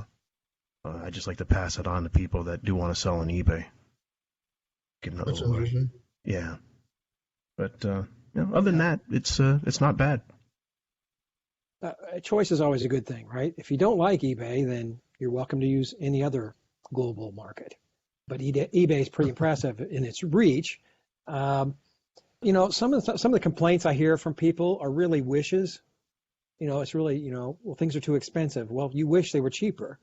The market is what it is, and if you're really hard pressed to find a CoCo with an unnumbered New York Times label on it, eBay is the place to go. That's rare. These things are rarer popping up, so I can't say I've done a lot on eBay lately, because I can't say as far as color computers that they've had any kind of really rare stuff or stuff that I don't already have. But it is the number one place you're gonna find something rare when it does pop up, I think.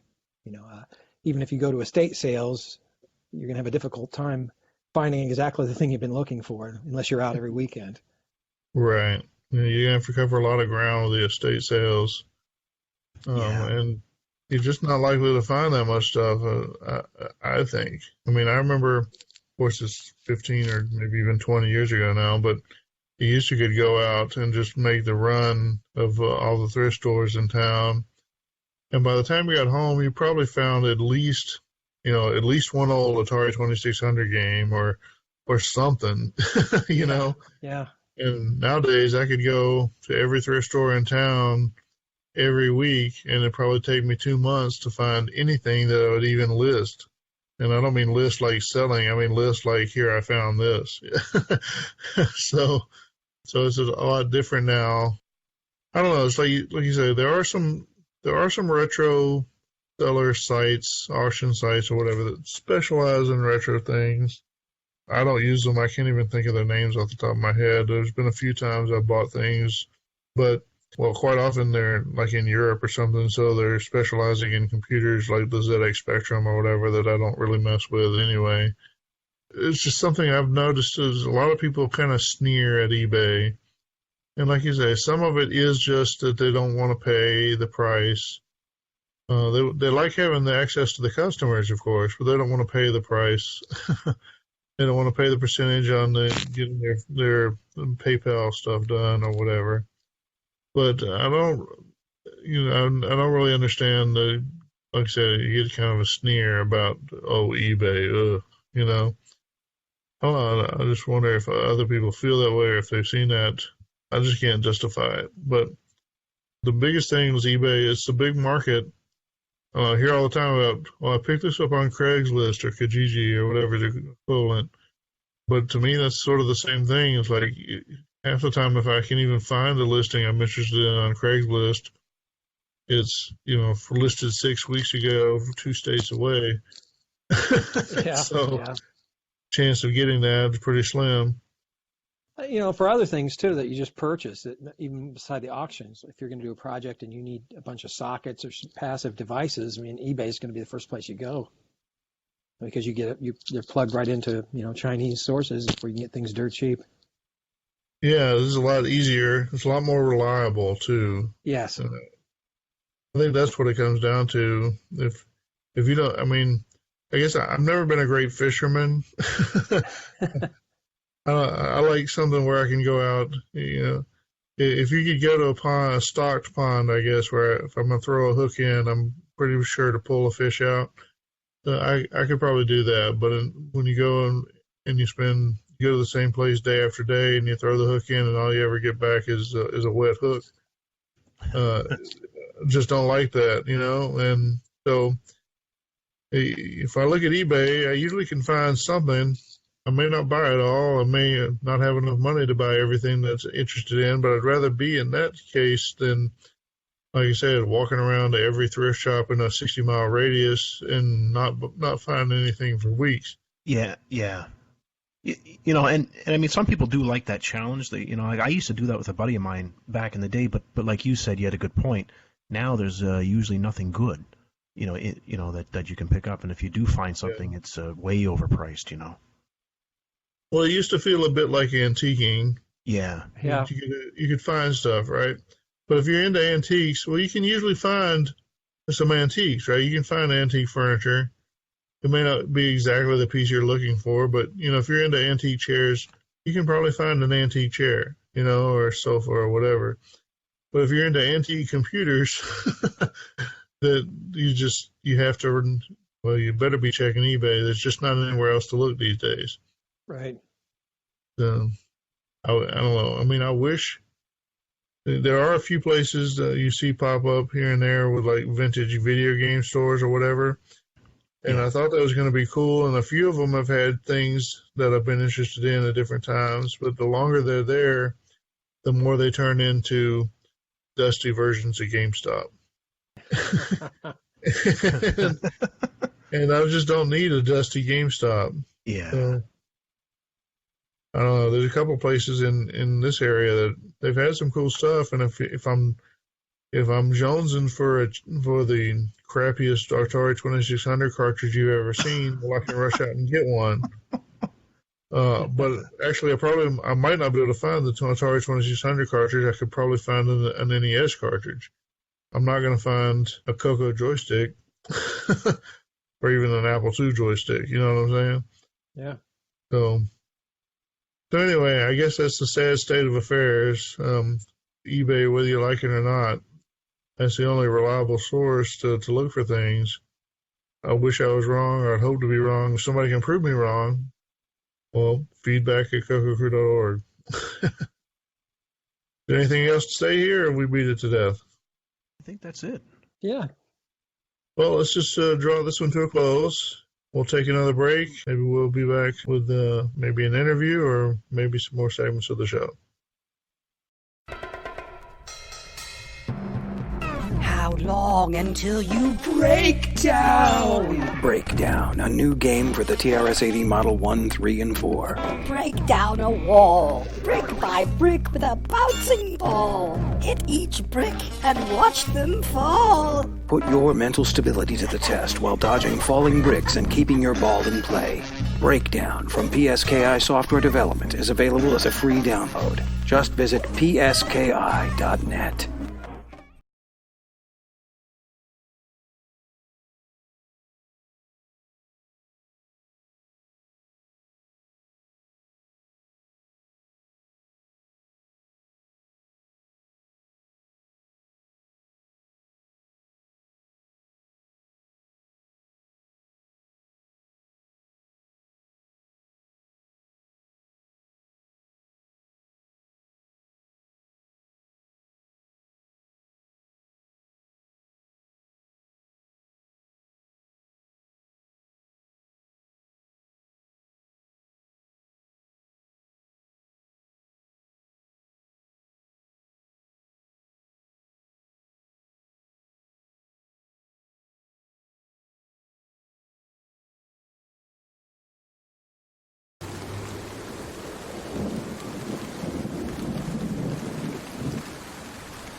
All right, welcome back, CoCo Cruisers. We have a real treat for you now.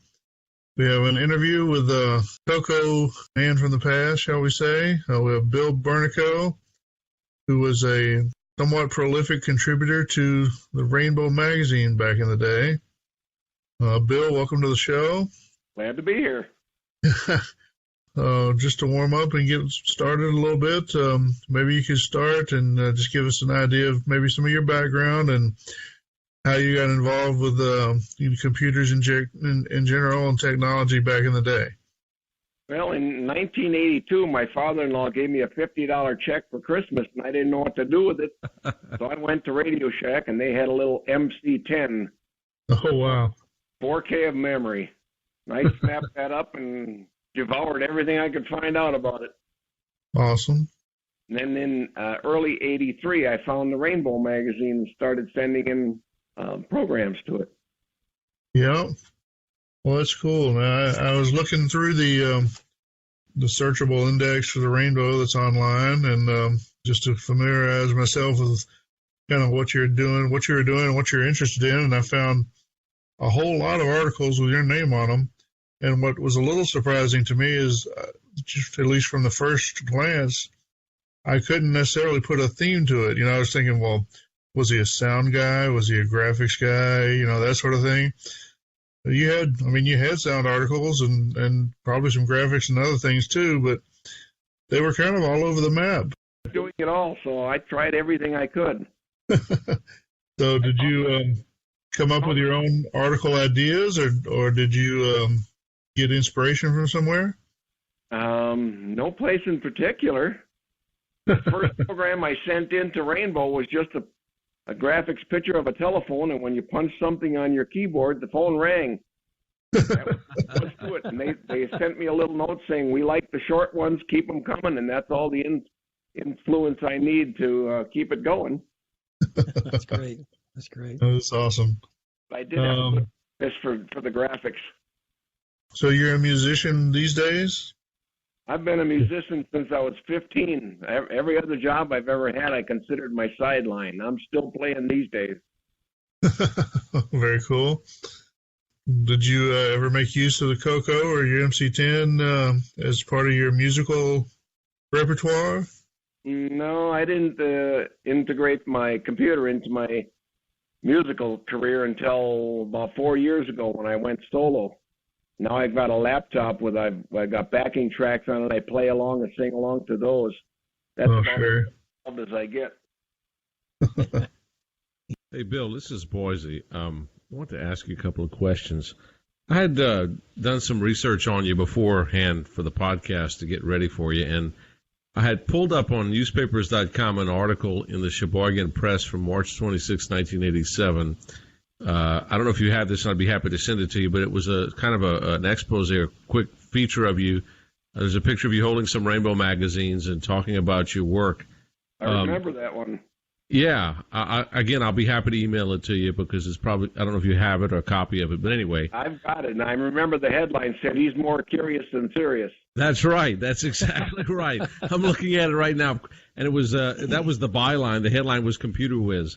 But so back in the day, it says, I'll quote it one. It says, next month, I guess would be April of '87, he will address Rainbow Fest at Chicago's Hyatt Regency.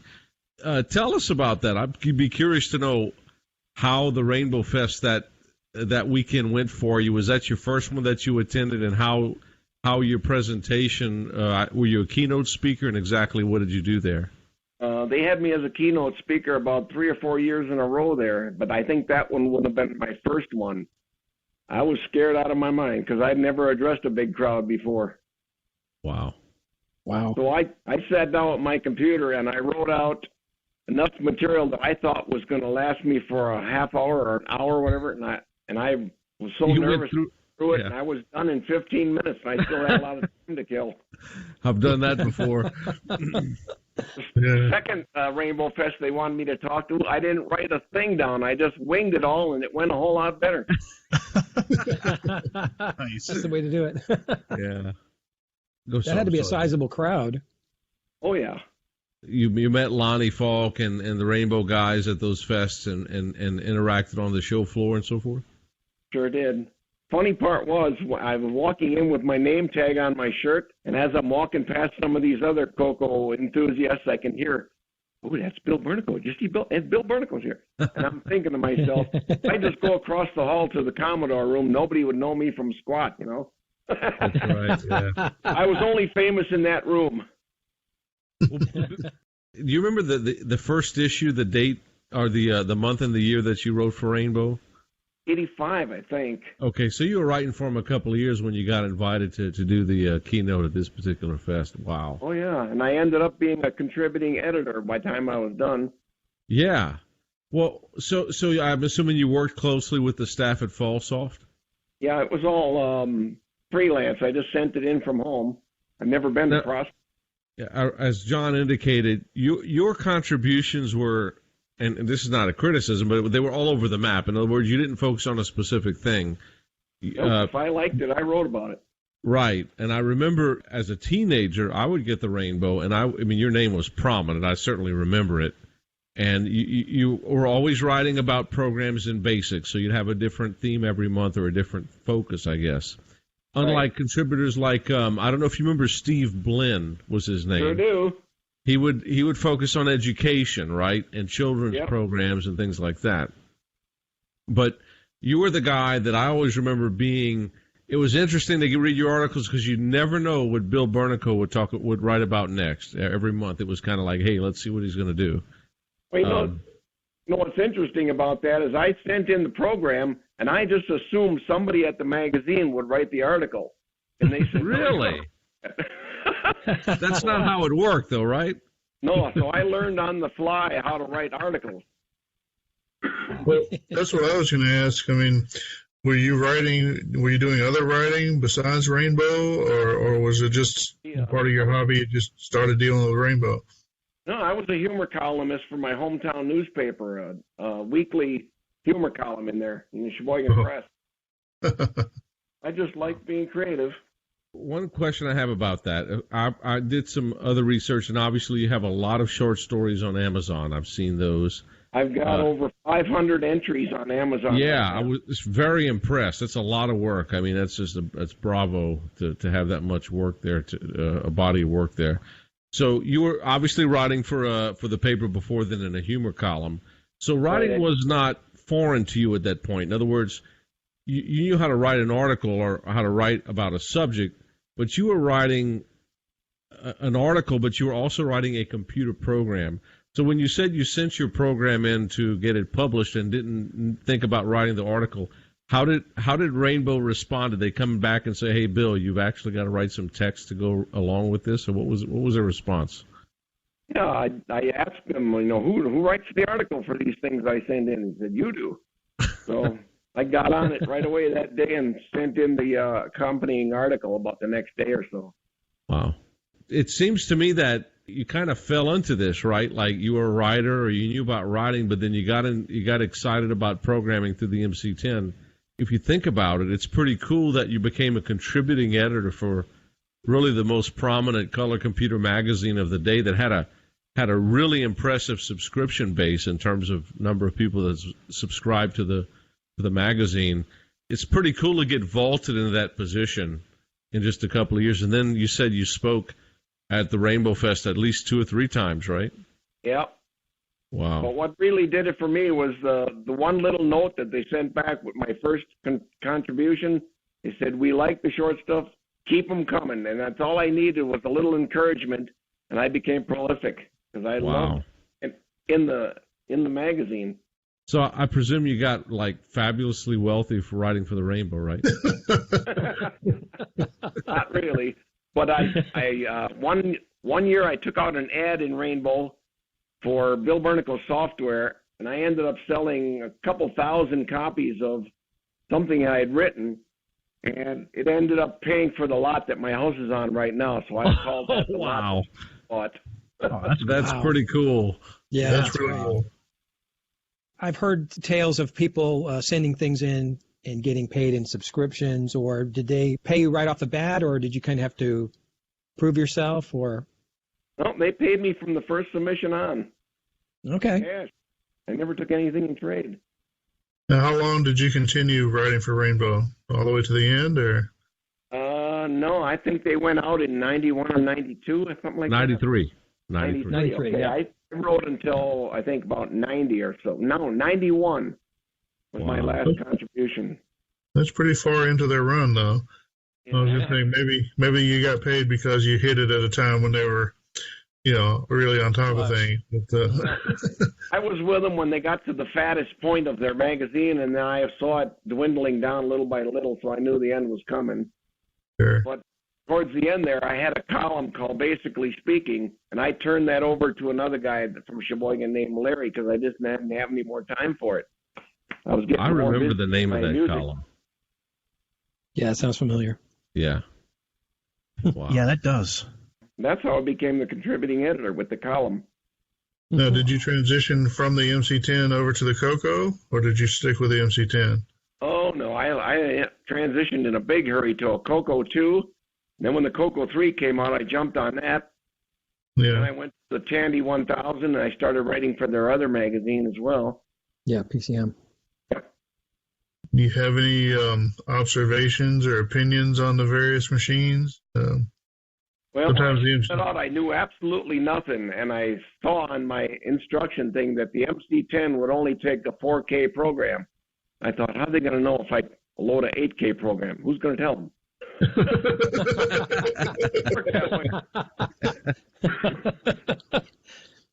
That's what made me want to get a CoCo 2 and then a 3, you know. Wow. I had more to say that fit than just more than 4K. Right. Yeah. Again, I go back to the fact that your name is kind of a staple to the Rainbow, which is kind of how I kind of sought you out. I mean, you obviously carried your article for a number of years. If I were Lonnie Falk, I'd be sending you chocolates or a gold watch or something every year to kind of keep you going. Well, there was another guy they had false off named Jim. What the hell? Jim Reed. Jim Reed. Yeah. He called me a couple of years into it and wanted to interview me for a book they were putting out on the history of the CoCo. And he called me the most prolific CoCo programmer at the time, but the book never came to fruition. It kind of fell by the wayside, but that's as far as we got with that. Yeah, that was probably early on. There were several attempts before a book did come out. Well, the one that I authored along with Bill Judas. I don't know if you're aware of it, but in 2013 we came out with a book on the history of the CoCo. But really? Yeah, if you look on Amazon and you search my name, you'll see it. But at the time, I know that Jim Reed, when I interviewed Jim for my book, he had indicated that he was thinking about writing one or was in the throes of writing one. But Lonnie, whatever reason, put the kibosh on it. And then I think later in 92 or 93, Dale Puckett was going to work on one, but that didn't happen either. So, I certainly agree that you were certainly a prolific writer of basic programs in the Rainbow. I mean, your name, like I said, is just, it's out there. And I'm sure people listening to the podcast would agree. Am I in your book? Bill, I'm sorry to say you're not. You're about 4 years too late. If I'd have found you earlier, I would have. But That's all right. Sorry about that. You might be in an audition, too. You never know. Who's going to play me in the movie? John Linville. Okay. I take it he's a handsome guy as well, huh? Yeah. Handsome devil. Practically Elvis. When you wrote programs for the Rainbow, how much time did you spend? I've hacked a lot of stuff together, and it's different when you're trying to get it to work versus someone's going to be looking at your code. Was that ever on your mind? Did you have to spend a lot of time cleaning it up? Not too much. I remember one program that I wrote while my wife and I were out to dinner somewhere, and I grabbed a napkin and I started writing down code. By this time, I could just about write it in my sleep, you know. Yeah. And by the time I got home, I had a completed program, sent it in the next day, and they bought it. Wow. That's awesome. You must have a cool wife to allow that. Well, when she saw the lot that the CoCo money bought, she didn't care. That changes everything. Oh, that's funny. What drove your topic selection? Just whatever you were working on at the time, or you're driving by something, you see a squirrel on the side of the road, and so you decide to write about acorns? Or Well, one spring I saw a flower out in the garden, and I thought, hey, how does that flower grow? And I wrote a program called the Zoom Bloom Plant, and it was a graphics thing with animation where it started as a seed and it popped up through the soil and it blossomed out as a flower. You kind of were entertaining yourself and kind of brought the rest of us along for a ride. Is that sort of what it was? You betcha. Well, that is awesome. Bill, what I think is amazing, and I go back to the article in that paper, is that it says by day, Bernico is manager of Seafold Dodge Automobile Rental Agency, and by night he's a drum and keyboard artist. So you were working at a automobile rental agency during the day, right? Were you spending any time during that time thinking about programming or like the next article? Was it something that was kind of like a computer there in my office? I wrote a lot of programs sitting at my desk. You had a CoCo in your office at the Dodge automobile place? Oh, yeah. That's passion. I like that. I loved it. In fact, I wrote a program for my boss there because he was leasing cars at the time. I wrote a comparison program and I put my CoCo in the showroom, and it could show a person the difference between buying and leasing, how much it would cost and how much they would save. He used that for a year or two, I guess. People actually, was it interactive where would the person from the dealership have to do it, or would anybody walk up to it and use it? Anybody could walk up. I made it that easy, just put in, are you looking to buy or you're looking to lease? And they punch in their figures and the interest rate and all that would show them, what the difference would be. My boss liked that one. Oh, that's great. Yeah, that's cool. There's kind of a difference between now and then in terms of program that's actually, useful and embraced by local businesses or whatever. Today, you could do that theoretically, but people would turn their nose up on it because it wouldn't have the $1 million interface or it wouldn't be on the cell phone or whatever. But computers were new to just about everybody back then, so they thought it was great, Yeah. In the article, there's a reference to a guy named Matt Crom, is it? Matt did he work Crom. with you on some software, apparently? Well, at the time, I was 35 and he was 15, and this is 35 years ago, so he's got to be 50 by now. And we had a little thing that he would write some of the more complicated graphic stuff, and I would provide the idea and the basic code. And we formed a little company called Chromico. It had the Crom and the ICO from Bernico. Uh-huh. He sold a couple programs through that, and then he went off on his own. Do you know what he's doing today? I have no idea. How old are you guys? About his age. Yeah. I'm pushing 50. John is too. Okay. I think the baby in the bunch is Neil, he's also quiet. He doesn't cry like a baby. He's a very quiet baby. No, he's just Canadian. Okay. So, Bill, let me just say it's great to meet a fellow cheesehead. I'm in Kenosha. I'm about 2 hours from you, I'm guessing, right? Yes, you are. I've done a lot of guitar dealings with people in Kenosha. Yeah, we're a good group of folks out here. So anyway, do you have any of your old programs, any of the old equipment, or anything related to what you were working on back in the day? I don't have any of the hardware anymore, but I kept all of my programs. They're still in a little case up on my shelf here. Well, Ron, you going to volunteer to digitize all that for him? I would be happy to do it. As a matter of fact, I may be able to scramble up an extra MC10 if you're ever interested. But the way that stuff was written with the old CoCo stuff, if you put it on today's equipment, it'll go so fast, with the processors, you wouldn't have a chance to see what the program can do before it's over. Well, see, we use programs to slow our machines down just like back in the day. Okay. I found a compiler somewhere down the line, and I compiled the programs into exe files. But there again, they run so fast on my present computer that I don't get a chance to enjoy them as much as I wanted to. I'm sure people would love to get a look at that. But you're all welcome to whatever I have. So, Bill, is there any chance we can convince you to attend something called CoCo Fest, which is coming up in April? It's in a suburb of Chicago. It'd probably be about a 3-hour ride for you. April what? It's actually May the 4th and 5th. Yeah. Oh, sorry, that's correct. I should know that. Yeah, May 4th and 5th. Usually April. Hey, Bill, you ought to do it, man. I mean, first of all, you sound like a fun guy. And I am a fun guy. And second of all, you play guitar, man, and they have a jam session on Saturday night. You'd fit right in. Oh, I've got about 16 musical jobs that I've got to play in April, so it's going to be hard to get away. Well, it's May the 4th and 5th. I don't know if that's got work for you or not. Yeah, I do have one on each of those days so far. Yeah. Some days I do 2 and 3 in a day, Wow. Do you just curious? Do you play at like restaurants or what's your venue?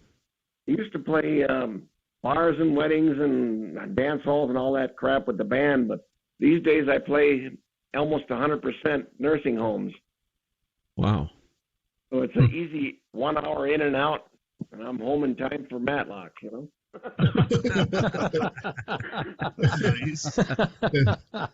That's and if you get caught up, they probably play it there too. Yeah, that's retro. No You want to know a funny part about this whole thing? I don't know that? if you can tell from my voice, but I've got a sore throat. I have a directory on my laptop called Lip Sync. It's me singing the songs I always do at the nursing homes, but I just put that directory on today, and I just lipped along to them because I could hardly sing because my throat was so sore, and nobody knew the difference. Wow. That's really cool. You could probably get away with that at a nursing home, though. Well, I only do that a couple times a year because I just like to sing otherwise. But yeah, right. when my right. throat is so sore, I go to my lip sync directory and take it. That's great.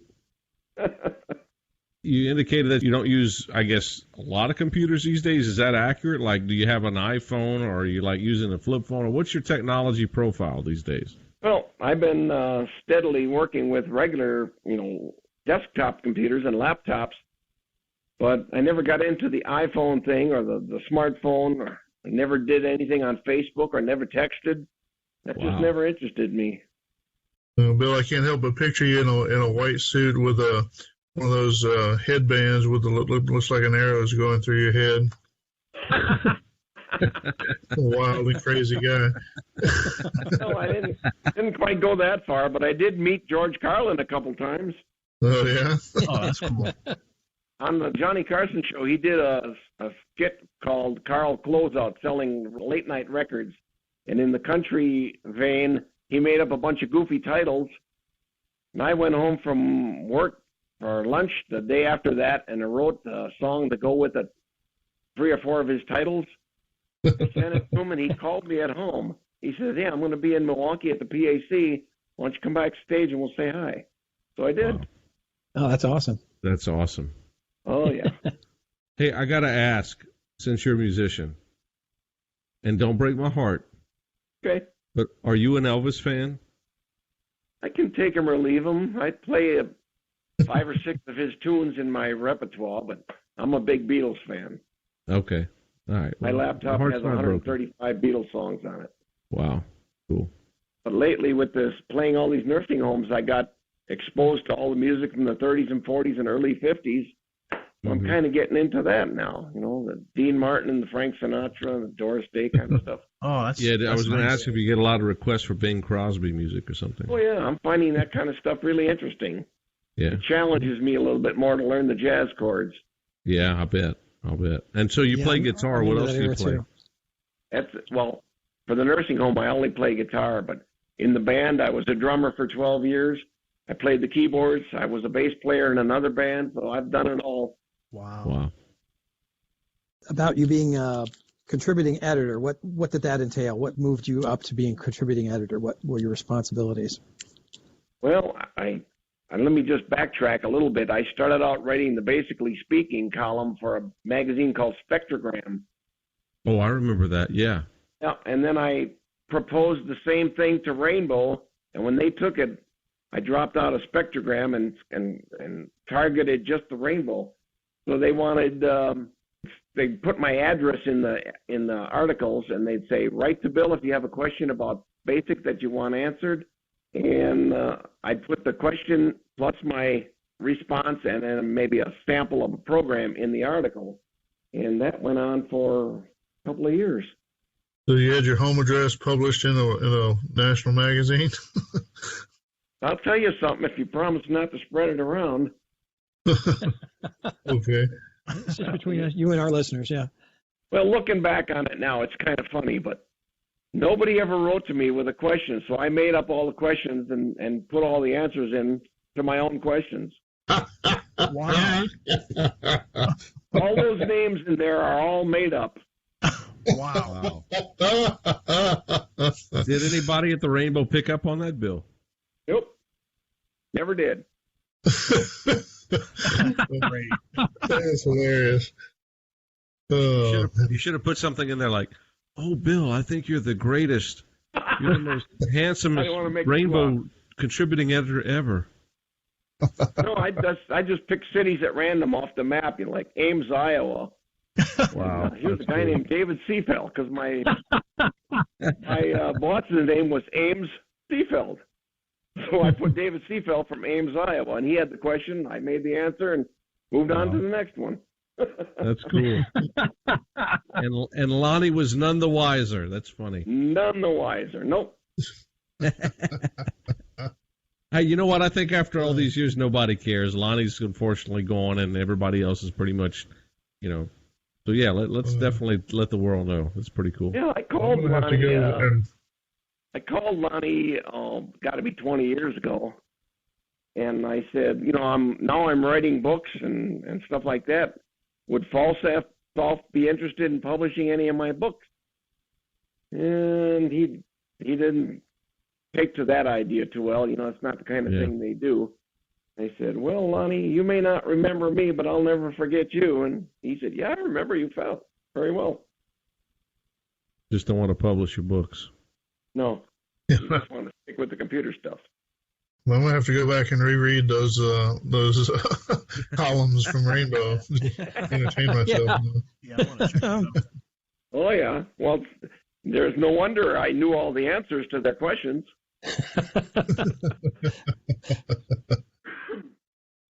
Never been stumped, huh? That's funny. And I've got my programs themselves still on floppy disk up on the shelf. I've got a filing cabinet drawer full of all the rainbows that I was in. I don't know what I might ever do with them.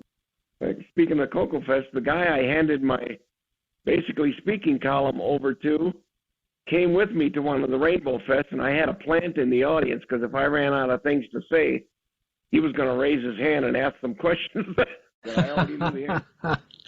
Who was the guy that you handed your column to? Larry Belt. Boeldt. I don't know how long he wrote it until he moved on to something else, but I passed it on to him.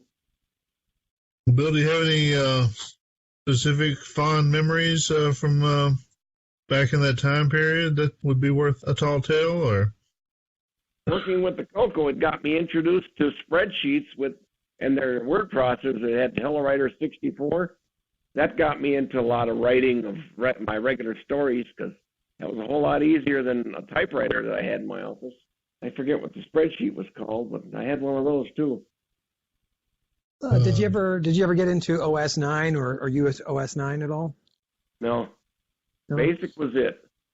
Okay. I tried compiling with I forget what that's called either, but that never panned out for me either. So all your software was written in extended color basic? Yep. Well, that's cool. I took a class on the C programming language 10, 12 years ago, but I never took that past, one season of C, and I couldn't see any practical use for it, so I dropped that. Now I don't do any programming. Bill, we're going to have to put you in touch with a gentleman named Jim Gary. Okay. He's the hero of the MC10. Ah, okay. He's also a very prolific basic programmer, does quite a bit. Oh, yeah. He still releases monthly, at least a couple of programs for the MC10. But he still writes them? Yes. Oh, yeah. This wasn't the CoCo, but it was during the PCM days. I wrote a program to personalize license plates, and some retired cop in Kenosha, coincidentally enough, he wrote to me and wanted to know about why he was having trouble with the program, and I fixed it for him, and he said of all the people he wrote to for help, I was the only one that ever wrote back to him, and we've been friends for the last 25, 30 years now. That was one good thing that came out of programming. Well, that's cool. That's awesome.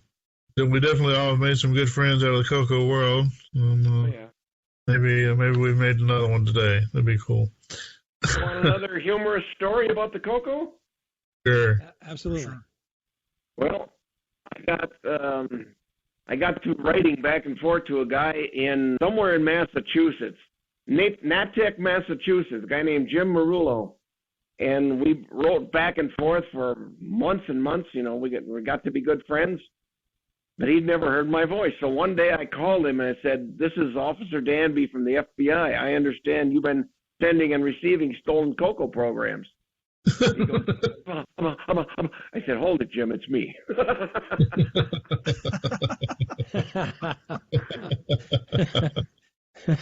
Oh, that's funny. Yeah, a lot of fun. Bill, definitely thank you for joining us, and it's a lot of fun talking to you. And hope you enjoy the rest of your evening, and I'm sure we'll be in touch. Take care, guys. Thank you. Take care. Thanks. New from Carriage Return New Line Cinema. Good morning, Major.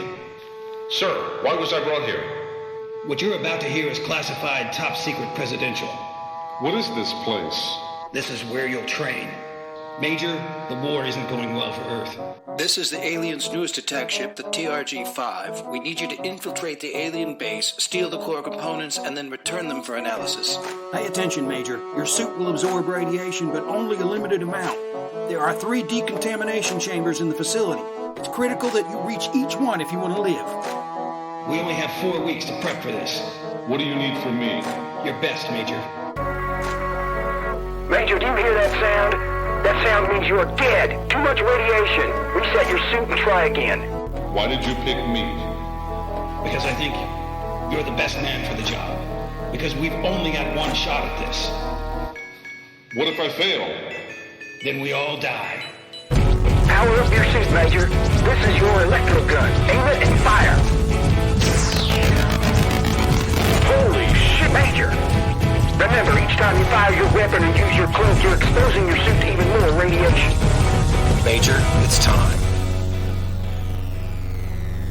I've reached the access point. Wish me luck. I'm going in. Shock Trooper rated CoCo 13. Okay, climbers, this is avalanche country, so let's keep it quiet. So what have you been up to lately? Oh man, I've been having a blast with my TRS-80 Model 3 and 4. What's making it so fun? I've added the M3 SE from Bartlett Labs. What's that? It's the Model 3 system expander. It gives you solid-state hard drives on compact flash, Ethernet, a real-time clock, and you can connect an SVGA monitor. That's incredible! It also has an Atari 2600 compatible joystick port. You can play games like never before. Wow! Shh. Sorry. It works with the Model 3, 4, 4D, and 4P. The 4P can even automatically boot from a hard drive image. Where can I get one?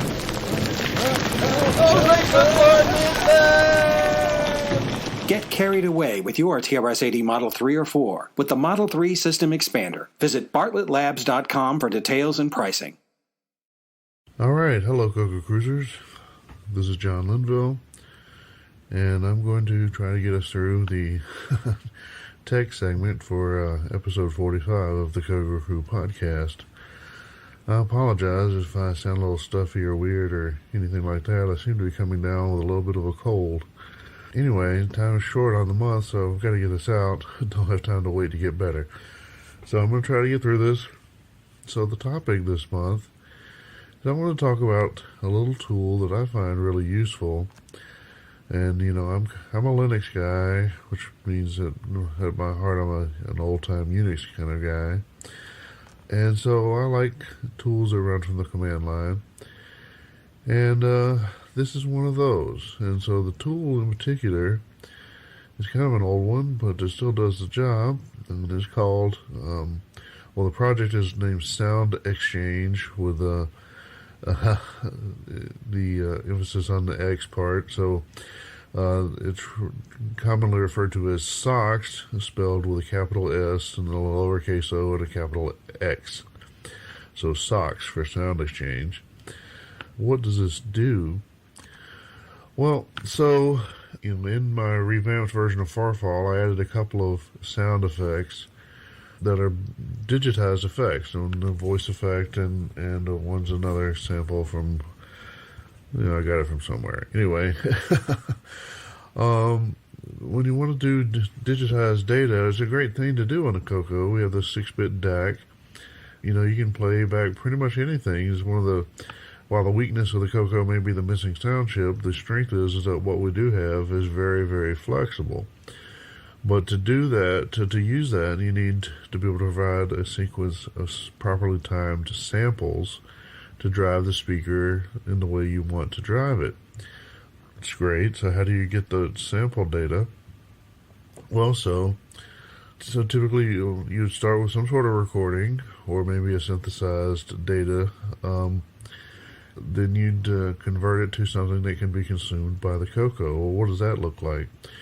Well, as you can imagine, 6 bits at first at least seems like a little bit of a hurdle that you might have to write your own tool to deal with, since nothing really works in non-byte size boundaries or whatever. It never really has, at least not in a standard way. But it turns out there's a little bit of a trick there, that the 6 bits for the DAC on the CoCo are shifted up to be the high order 6 bits of the register that you write out for the DAC. And since it's an unsigned binary format, this essentially lets you mask off those lower 2 bits, and you can use what is essentially an 8-bit sample, or in fact an 8-bit sample, unmodified except for the fact that those 2 bits are either you mask them off in software or you configure the PIA outputs to not output on those bits. Basically just use an 8-bit unsigned sample and just write out to the DAC, and voila, you've got what you want, right? So that's kind of cool. Still though, where do you get this, right? Well, so I mean, you don't typically record data in just a flat samples file. I mean, even a WAV file has a WAV, as I hear some people pronounce it. Those are, can be unsigned 8-bit samples, or sometimes, but there's at least a header there.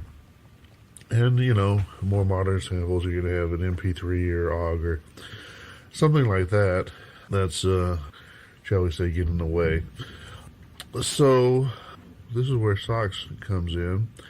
So one of the first really cool things about SoX, when you're dealing with it, you can specify to output in factory. So by default, SoX is essentially like a filter or copies from an input. It's more like a copy command where you specify an input and an output, and you specify whatever transformations you want kind of in between.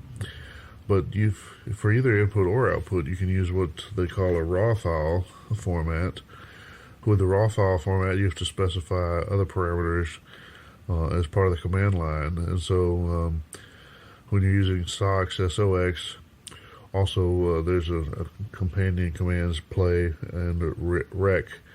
You can probably imagine what they do. But so SoX is sort of the utility function that manipulates data, whereas play is essentially SoX, but it's trained to output to audible, to the speakers or whatever. And rec is similar. It trained to input from the mic or whatever. So all of these share kind of common command line parameters. And when it comes to raw format, you specify the -T's for like type, I guess, or raw. And then there's a -C option for the number of channels, which could be stereo or quadraphonic or whatever. But for the CoCo, it's going to be just one channel. And B for the number of bits. So you could have 16 bits, like in the CD or whatever. But on the CoCo, it's really 6. But as I was just talking about, you can pretend that it's 8. And then there's a -E for the encoding. And so you get to specify things like a signed integer or unsigned integer or a couple other variations. Long story short, when you're dealing with a CoCo, you want to use the -E unsigned integer. And then the other important formatting or option for the format, -R, which stands for rate or sample rate, so that you're telling it essentially how quickly you're going to be feeding samples to the DAC, and so that your lower sample rate means less samples for a given length of time. So it's an important feature to control as far as how big your program or your data is going to be. and it's an engineering trade-off. Of course, the higher rate tends to be better sound and more fidelity. The lower rate, of course, is smaller, right? Sometimes lowering the rate actually can create a little bit of an effect that might be desirable depending on what kind of sound you're making. Anyway, so the first kind of important aspect of why you would use SoX is you want to take your foreign format, like a MP3 or OGG or WAV or whatever, and convert it into a stream of data that you can feed to your CoCo to make sound back. And then, of course, the whole point of this is from a programmer's perspective. You want to add something like this to your program or game or whatever. So, okay, there's your first why do I want to use SoX. One of the other features of SoX, I should say, is you can use SoX to collect information about your audio sample or your WAV file or whatever.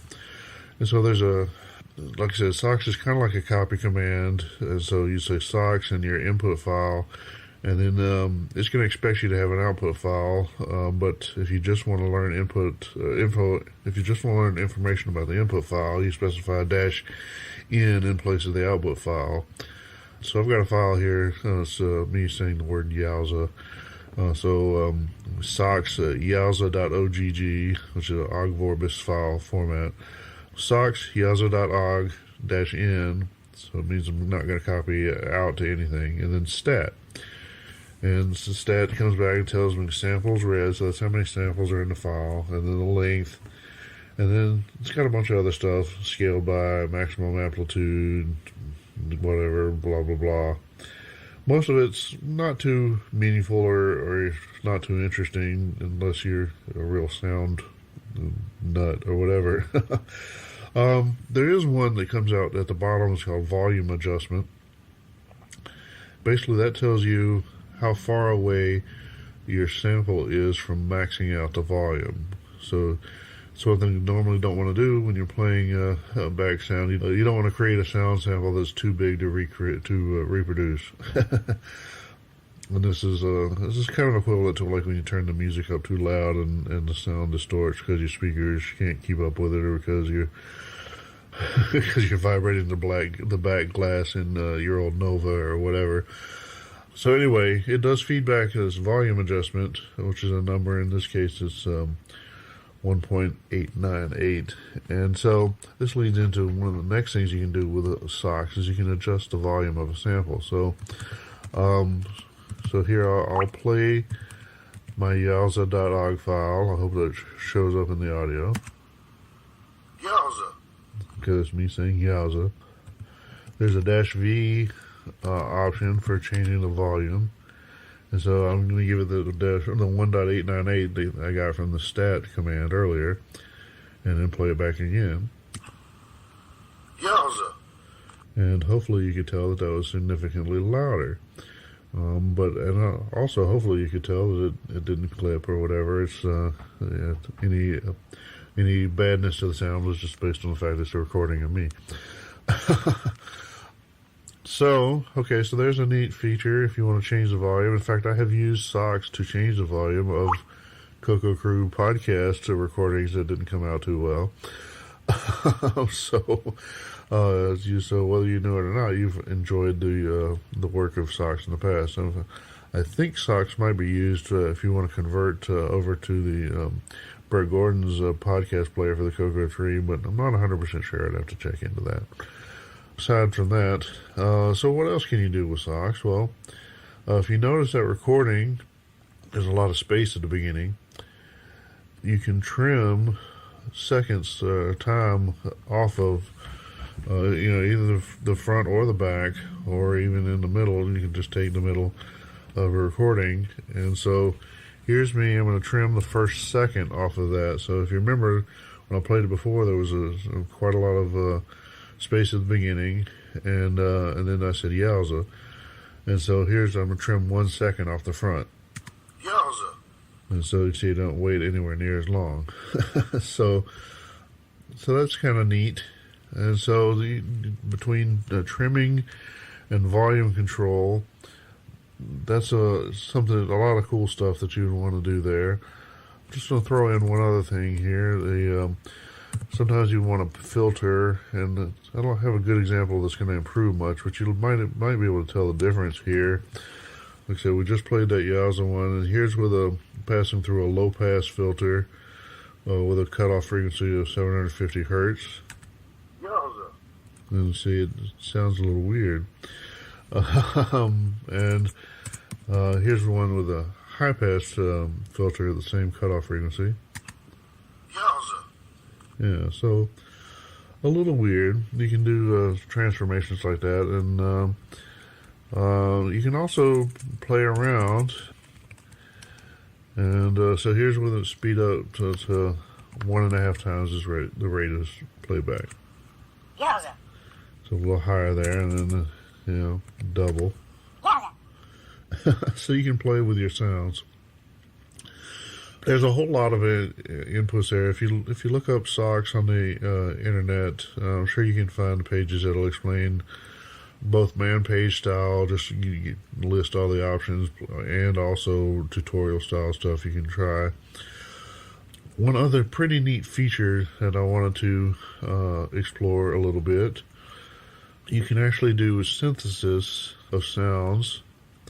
And so, for example, if you want to produce a sample with, say, a sine wave of a certain frequency, we're going to hear a sine wave at 500 hertz. So a little half second of that. Just for Simon Johnson's sake, let's do a sawtooth wave at 750 hertz. And so it's kind of neat. You can do a lot of synthesis. There's a number of effects that you can do synthesis with there. And so you can do a sine wave, square waves, triangle waves, sawtooth waves, a trapezoidal or exponential. You can also do white noise, pink noise, and brown noise. You can also do weird stuff, like you can play with the frequencies, have it go back and forth. Here's one that it's about half a second, and it'll sweep the frequency between 300 hertz and 3,300 hertz. So you can see where that might lead to some neat effects. That could be, that could be a spaceship dropping something on you or whatever. And that one too, you can do different types of sine waves or different types of waves. Here's a trapezoidal wave. You can see where that sounds a little bit different. Triangle. That one doesn't hear as much, but that was an exponential wave. Earlier we did the sine waves, so here's one of the sine wave of 250 hertz. It's kind of low. And then here's one at 500 hertz. And then you can do, you can use the SoX with a -M option for merging. And so then you can take those two and put them together and you get something that sounds like this. So you see where it's neither the first one nor the second. That's the first. That's the second. And them together. So I guess that kind of wraps it up. So SoX is a neat little utility. Most obvious reason to use it is for converting to formats. Like I said, you can convert it. It will output different links or whatever. I should have mentioned with the trimming, one thing that's neat, when you trim, you can specify not only seconds, but you can also, if you get it close enough, you can specify a specific number of samples. So if you want your sample size to be, 4K or a memory or something like that, you can create exactly the right size in terms of samples.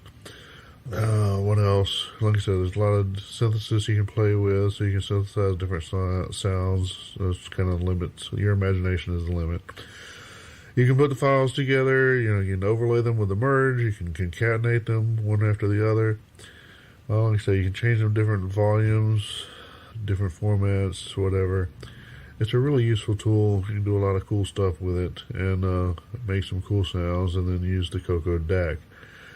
I guess that's all I've got. Anyway, well, I hope you've enjoyed this. I hope you learned something about making sounds from the command line and how to then take that data and make it useful for your programs for the CoCo.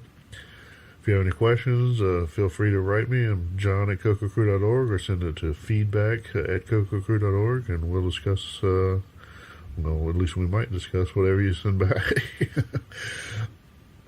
So, well, thank you for listening. I hope you enjoyed it. CoCo forever.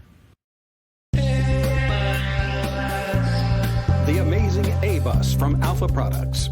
A-Bus connects your computer to the real world. Simply plug in an A-Bus adapter to your color computer, Apple II, TRS-80, or PCXT compatible computer. Then add any combination of A-Bus I/O adapter cards. The A-Bus adapter allows the connection of 1 or 2 A-Bus I/O adapter cards. Or attach A-Bus motherboards that hold up to 5 A-Bus I/O adapter cards. Interconnect up to 5 A-Bus motherboards for an amazing total of up to 25 A-Bus I/O adapter cards. Use A-Bus cards to control, monitor, sense, and automate your world. A-Bus I/O adapter cards are easy to use with any programming language that can read or write to a memory address. From basic, use peek and poke or input and output commands to communicate with A-Bus I/O adapter cards. Each A-Bus I/O adapter card has a unique A-Bus address, easily set with onboard jumpers. Mix and match up to 25 A-Bus I/O adapter cards to fit your specific application. Choose from 10 different A-Bus I/O adapter cards. Relay card, read relay card, analog input card, 12-bit analog to digital card, digital input card, 24-line TTL I/O card, clock with alarm card, touch tone decoder card, smart stepper controller card, stepper motor driver card, or create your own custom I/O adapter using an A-Bus prototyping card.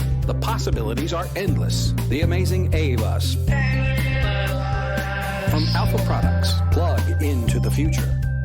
The A-Bus is not a replacement for a multi-pack interface. A-Bus cards are shipped with power supply and detailed manuals. Overseas orders add 10%.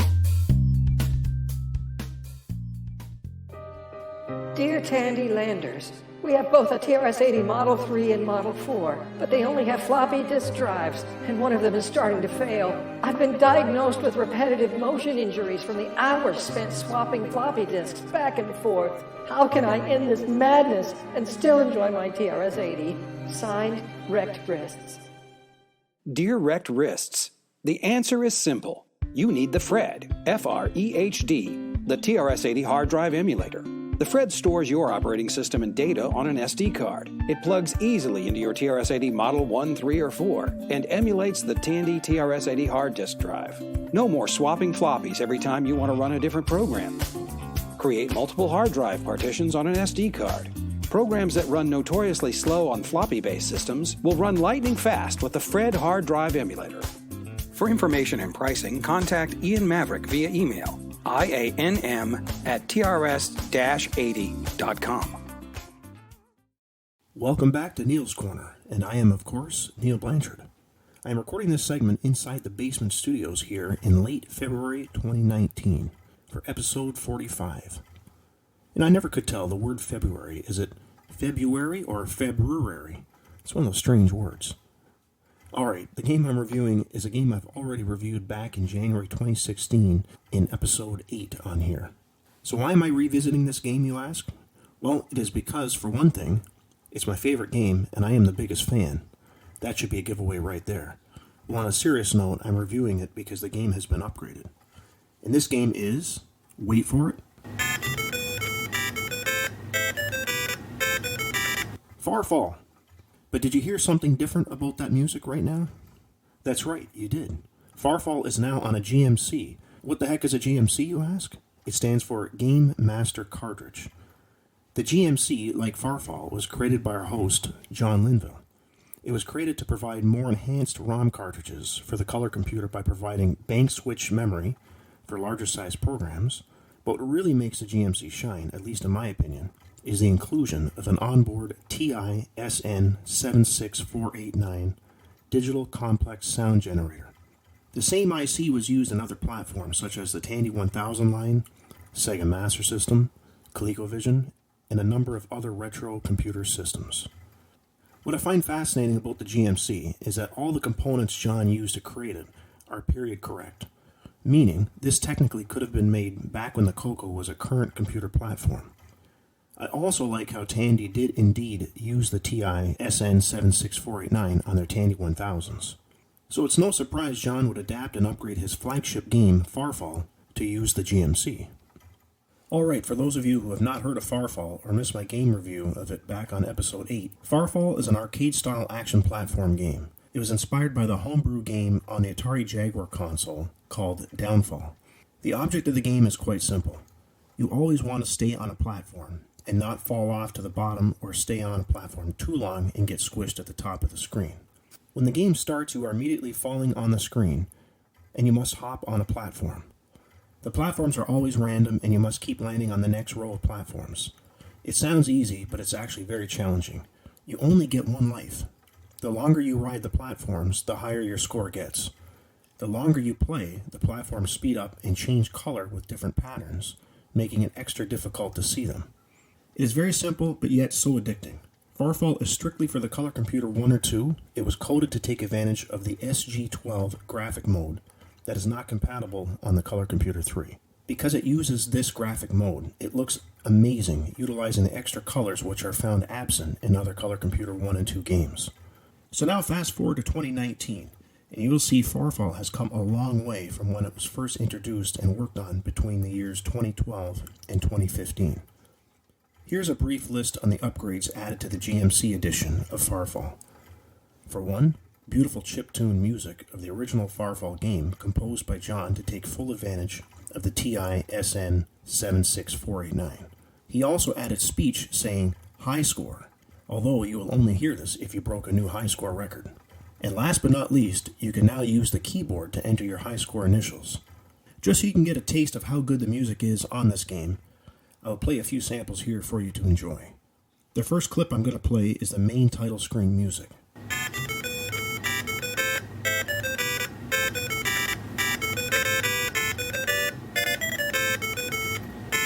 Alright, the second clip I'm going to play for you is the sound effects during gameplay, and also in-game music.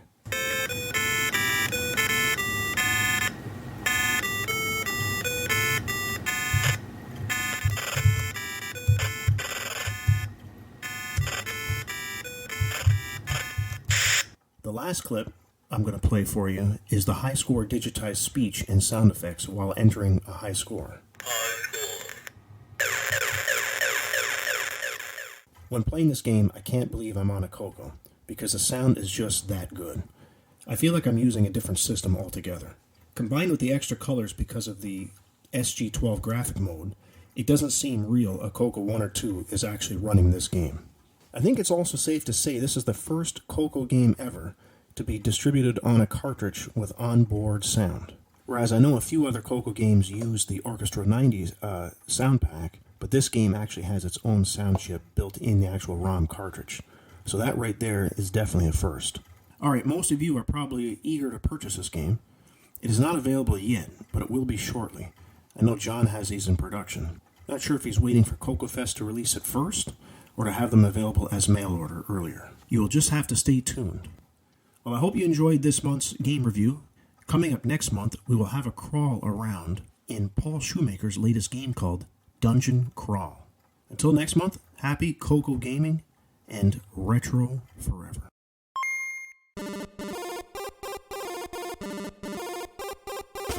Inside this week's Rainbow magazine, don't miss our exclusive free CoCo Cat Iron-On. And it's only in The Rainbow, the Color Computer Monthly magazine. The Rainbow features more programs, more information, and more in-depth treatment of the Tandy color computer than any other source. The Rainbow is a pot of gold for your color computer. Pick up yours before they're all gone.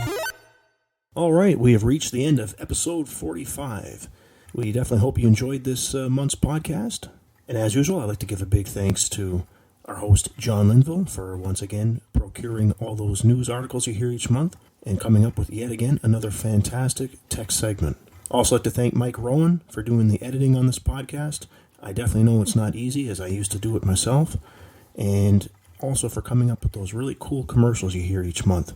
Definitely like to thank Boise Pete and Ron Klein for also being full-time members of this show. And a big thanks goes out to Bill Bernico for giving us some of your time to record an interview with you.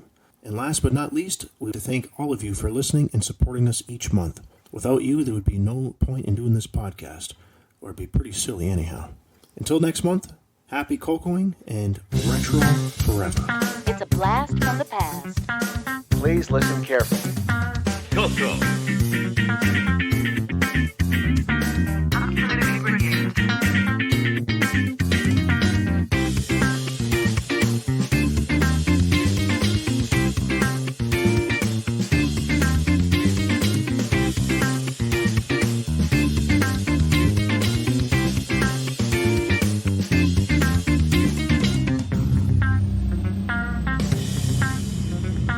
CoCo. CoCo. CoCo.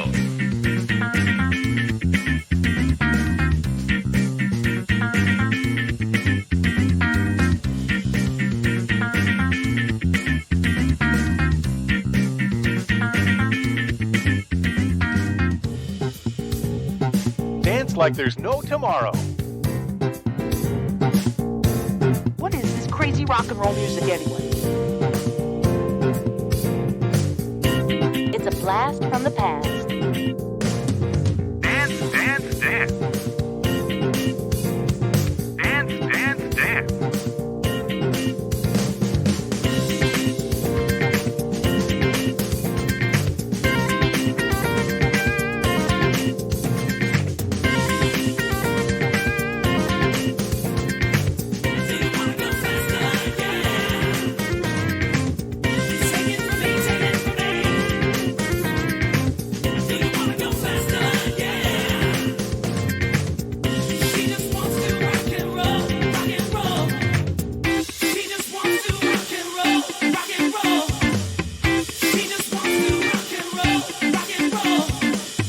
She just wants to rock and roll.